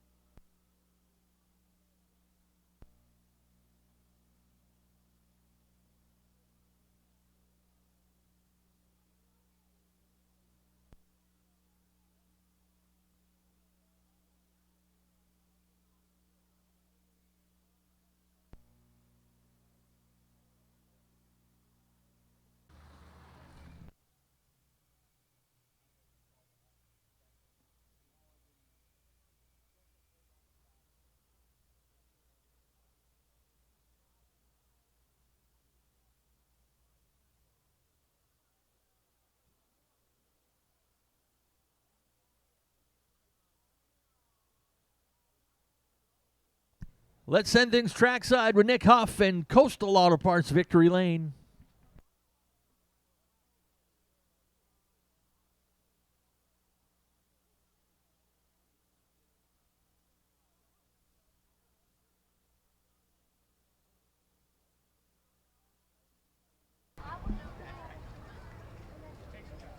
Yeah, folks, she's back-to-back for wins 2 weeks ago and today. 2 wins this season for Chastity Shorty as she climbs out of the 19 ride. Adam Taylor won on opening day, and Chastity Shorty wins the most recent 2. Max Parlin was trying to be the 3rd different winner for this class, but Chastity, you put your veteran status to good use and showing these guys how it's done. And tell me, what's that? What is that, $100 that Travis gave you? What's that all about? No, some guy over there on the fence actually handed it to me on my way here. But yeah, that was an awesome race from the back to the front. I didn't expect that at all. But the cautions helped, so that was a plus. But yeah, what an awesome race. Whew. So somebody on the back wall just gave you $100 for winning that. I guess so, yeah. All right, well, I'm sure you want to thank him, but we don't know his name. Who else do you want to thank on this ride? William Musherwing, R&K, Auto Salvage, Anthony Automotive, Folsom Lawn Care, Folsom Properties, Water's Edge, Central Maine Equipment and Motorsports, Central Maine Crane, Pinkham's Cove Marine, Whitney Automotive, Aunt Liz, and my mom, Travis, and my grandfather. Couldn't do without all of them. All right, that's Chastity Shorty, ladies and gentlemen. Back-to-back wins this season. And Max Parlin, he almost got the job done, but she pulled a slick crossover move on you. Tell us about it. Yeah, it was a good move. She did good. I tried to get her, but I was loose. I was real loose. Who do you want to thank for a solid runner-up finish, Frank? Spring Curtis, Bunker Hill, Gramp, my dad, Papa, Sam, Vanessa, Russell, and Adrian. All right, that is Max Parlin, ladies and gentlemen. And then this guy, don't quote me on it, folks, but I think it's the first rookie to finish in the top 3 this season. Sam Fogg in the 54. Let him hear it, folks. Sam, how'd you like that run? Oh, it was awesome. I wasn't expecting this, but my crew helped me get here a lot. It's a good-looking car and a good, solid run for your 3rd effort out there. Who do you want to thank on the 54 ride? I got to thank Worcester's Marina, Tri-Tank, Searles Excavation, HD EMT, and M. Garvey Construction. All right, Sam Fogg gets into the top 3 in the couple of closing laps, making the pass. So that is it for your Pro 4 top 3, brought to you by County Trusses, and Victory Lane, brought to you by Coastal Auto Parts Napa. We'll get these guys up here in front of the 19 of Chastity Shorty for some top 3 photos as we prepare for the 207 Crate Mods. All right, thank you very much, Nick Huff, and here come the Ground Pounders.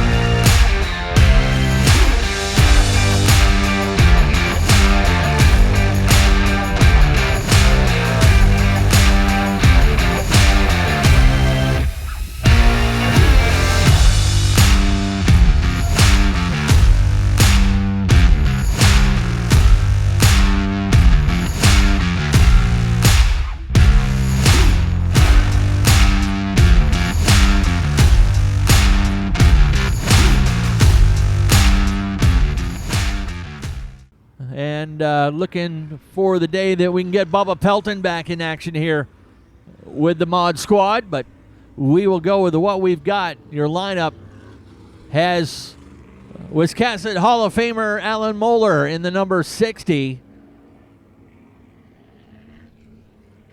Jim Storis out of Kingston, New Hampshire in car number 66. Billy Dixon out of North Waterford in the number 33. Then comes Ethan Guptill out of Paris in the number 14. John Rickey is in the number 4. He's your opening day winner out of Westbrook.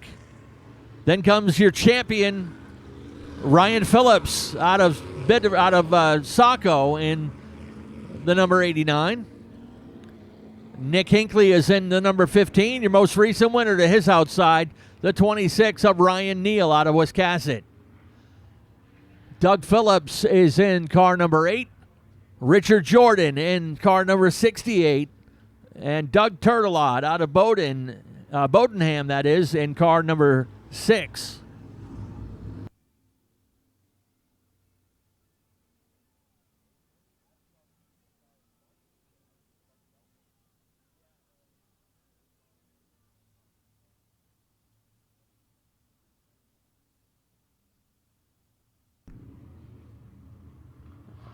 Pace car ready to turn in. Moeller and Storis will get after it.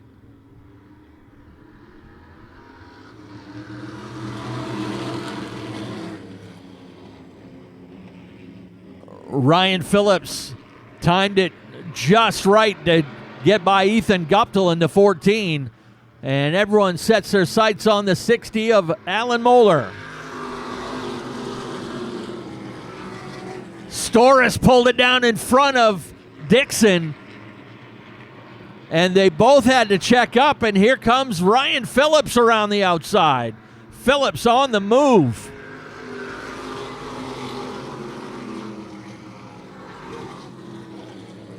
Ryan knows you got to get to the front early. He goes from 6th to 2nd in the first 2 laps of the race.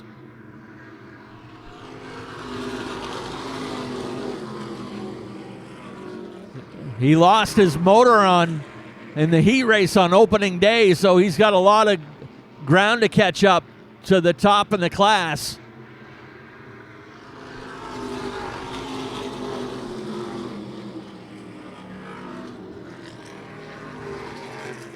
Moeller still trying to hold on to the lead as Phillips is there to challenge. Ricky is mounting a challenge on Jim Storis in the 66.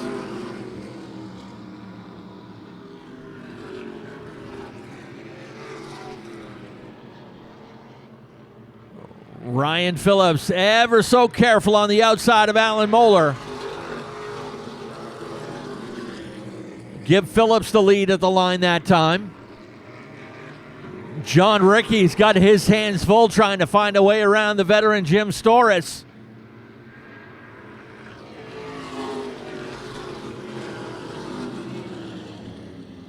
Storis loops it right in front of Nick Hinckley, and wow, that was close. Storis got loose out of turn 4. Ricky filled the hole on the bottom, and Storis tried to get himself back down into the low lane. Made some contact and loops it right in front of Nick Hinckley. Nick's got to probably have to have his hands peeled off that steering wheel. Yeah, especially after his pro stock effort. You certainly did not want to see something like that happen to Nick Hinckley twice today. So, man, what a job by Hinckley to avoid that one.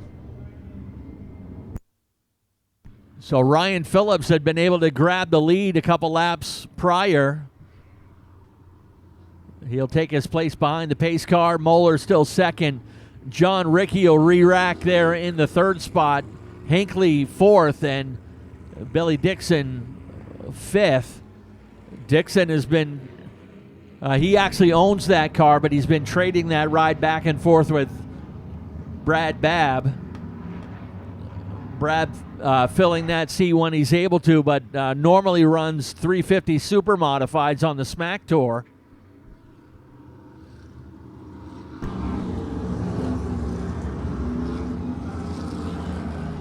All right, so the lights are out. We're going to try it again with the 207 Crate Mods, brought to you by Davis Erector Group. Davis Erector Group is Maine's trusted team for steel erection, fabrication support, and commercial construction projects across New England with Davis Erector Group.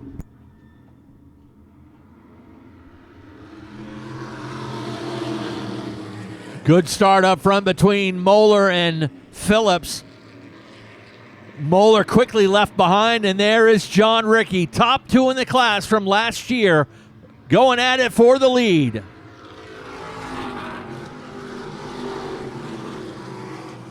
Sounds like one of them running a little bit rough. That might be Phillips. But so far, so good, holding off the track's top winner last year.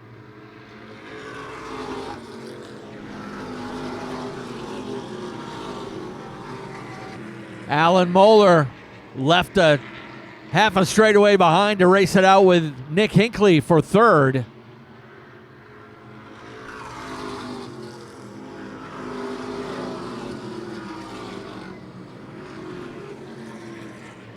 On his way to his championship, took Ryan Phillips nearly the full season to get his first win. Can he do it quicker today?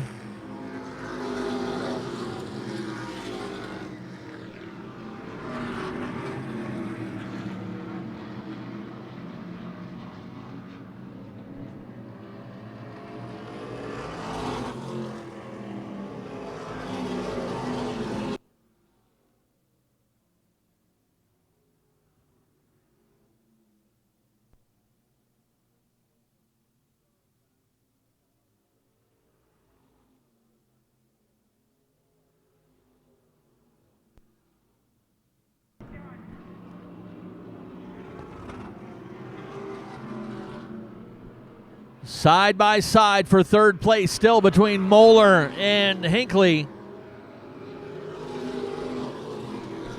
We are about to hit the halfway marker in this 30-lap feature race. 15 down, 15 to go. Full straightaway ahead of this third place battle. Both Moeller and Hinckley have been in victory lane and podium finish.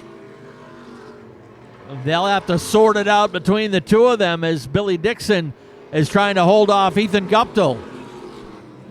Let's see how the lap traffic will play into this one, as Doug Phillips will be the first one up ahead. Sturgis will work that passing flag.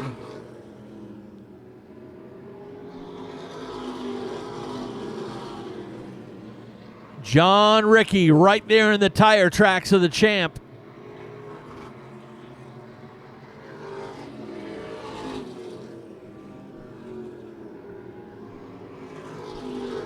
A little bit of a slip up from Phillips, but he's able to drive away. They'll work their way around the 6 of Doug Turtelot.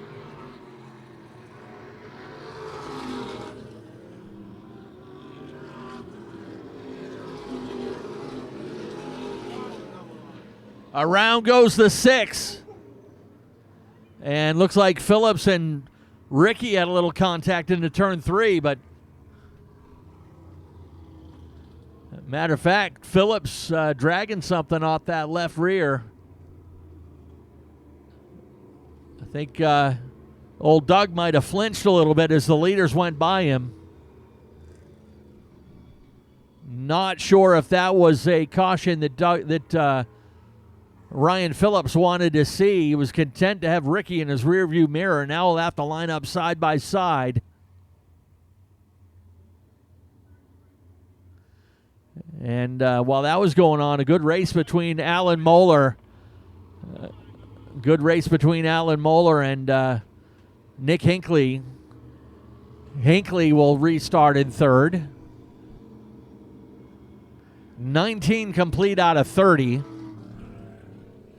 At the conclusion of this race, while we're taking care of Coastal Auto Parts Victory Lane, we'll start lining up our Enduro cars.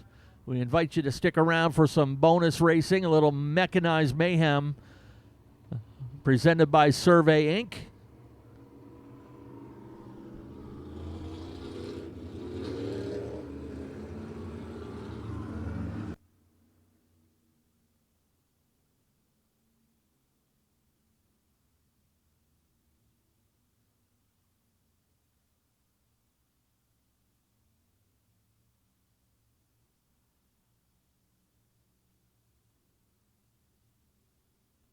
Once again, here we go. Green flag is out.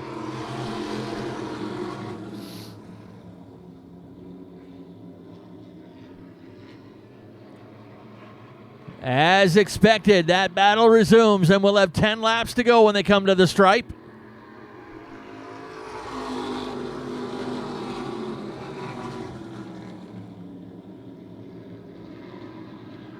Just a little bit of damage on that left rear of the 89 of Phillips, but doesn't look like it's affected him at all.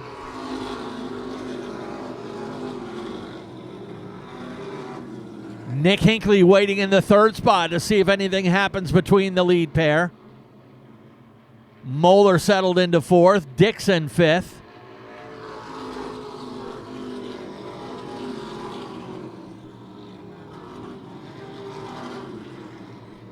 John Ricky might be a tick faster, but Phillips has run a great race up front. They're pretty even. Matter of fact, Phillips a little stronger on corner exit. Able to pull out a car length on Ricky.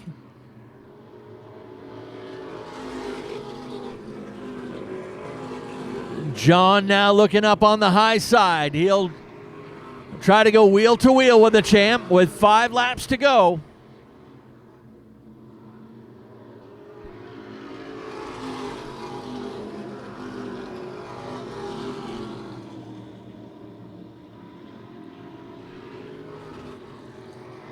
Little by little, sneaking up that outside. He gets a wheel up alongside, but pushes wide out of turn number 4.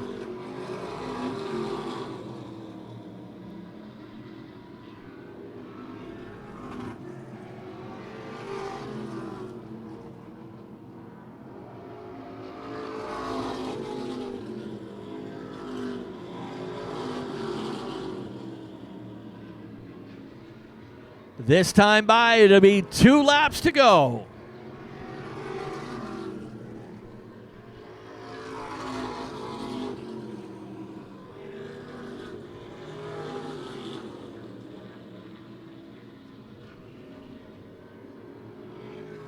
Looks like John Ricky's going to give up the ghost and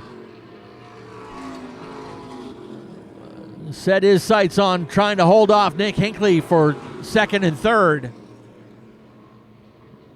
Lap cars up ahead, but I don't think they're going to play into this one. Ryan Phillips will take the win.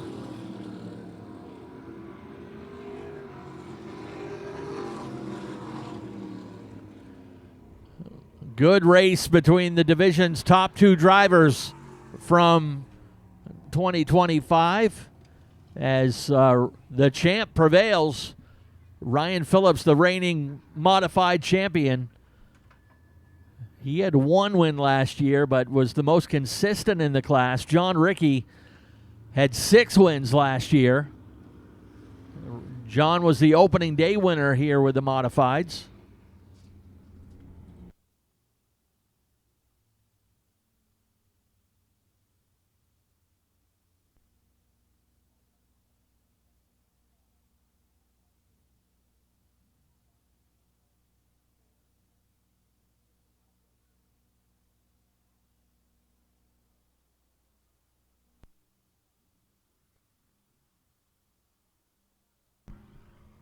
Now, Ryan Phillips actually also happens to be the general manager and race director at LST Motorsports Park in Richmond. And as I mentioned, our partners up the road there will be having their racing action tomorrow afternoon. The gates open at 9 in the morning. Heat race action starts at 12 noon and then features it by 2 o'clock. If you haven't been up there, it's a neat, fast little track just off exit 43 in Richmond. Hope you can be up there to join us for that and see some of the up-and-coming young stars that will eventually make their way up onto the big track here at Wiscasset and other tracks around the Northeast.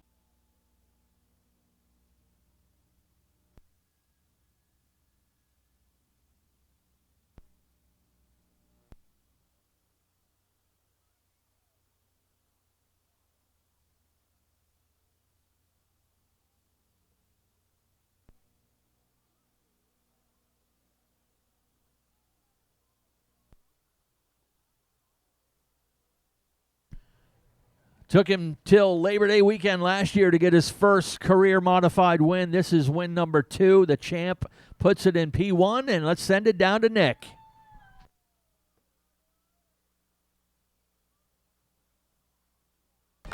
Yeah, let's try that again. Make some noise for Ryan Phillips, folks. So that debris or whatever was flapping, we were all wondering what the heck that was because it looked like duct tape, but it was the brush skirt off of John Ricky's car, so it didn't come off your car.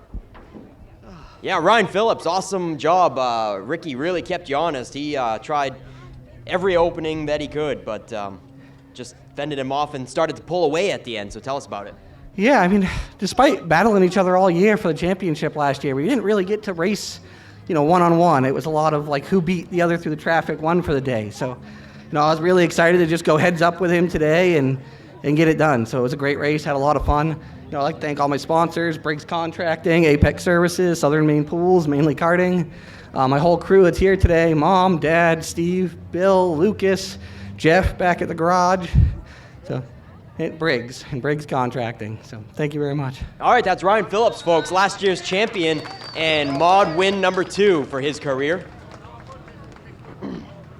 And yeah, John Ricky, there was, the lap car spin back there, and that's when you got into Ryan. So tell us what happened. Did you see the yellow or something? I don't know. I think I just messed up and drove it in a little too deep and got into him.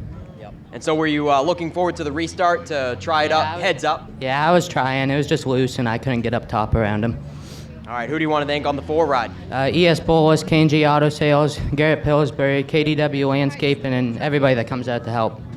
All right, that's John Ricky, ladies and gentlemen. 6 feature wins last year. He settles for runner-up honors today.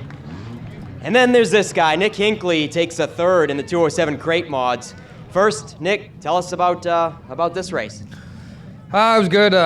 Car was really good in the heat, but I don't know if I just overworked it on the top or what, but she got free pretty early in the race, so kind of just hanging on, fun to race with Old Man Mola there for a while, side by side. But I got to thank Doug and Dwight for letting me run this. Probably from here on out for the rest of the year, I might just only be in this thing. The Pro Stock's pretty well junk, so just people being morons 7 laps into a race, but what do you do? But I got to thank Ideal Portable Toilets, all the guys down in the pits, couldn't do it without them, my wife, my boys, and you guys for having us, and yeah. All right, that's Nick Hinckley, folks. Very unfortunate to hear that the Pro Stock took that hard of a hit, but we will definitely see Nick Hinckley in the 207 crate mod consistently. And he takes the top 3 this evening with John Ricky 2nd and Ryan Phillips with his 2nd win of his career for some top 3 photos in Coastal Auto Parts Napa Victory Lane one more time.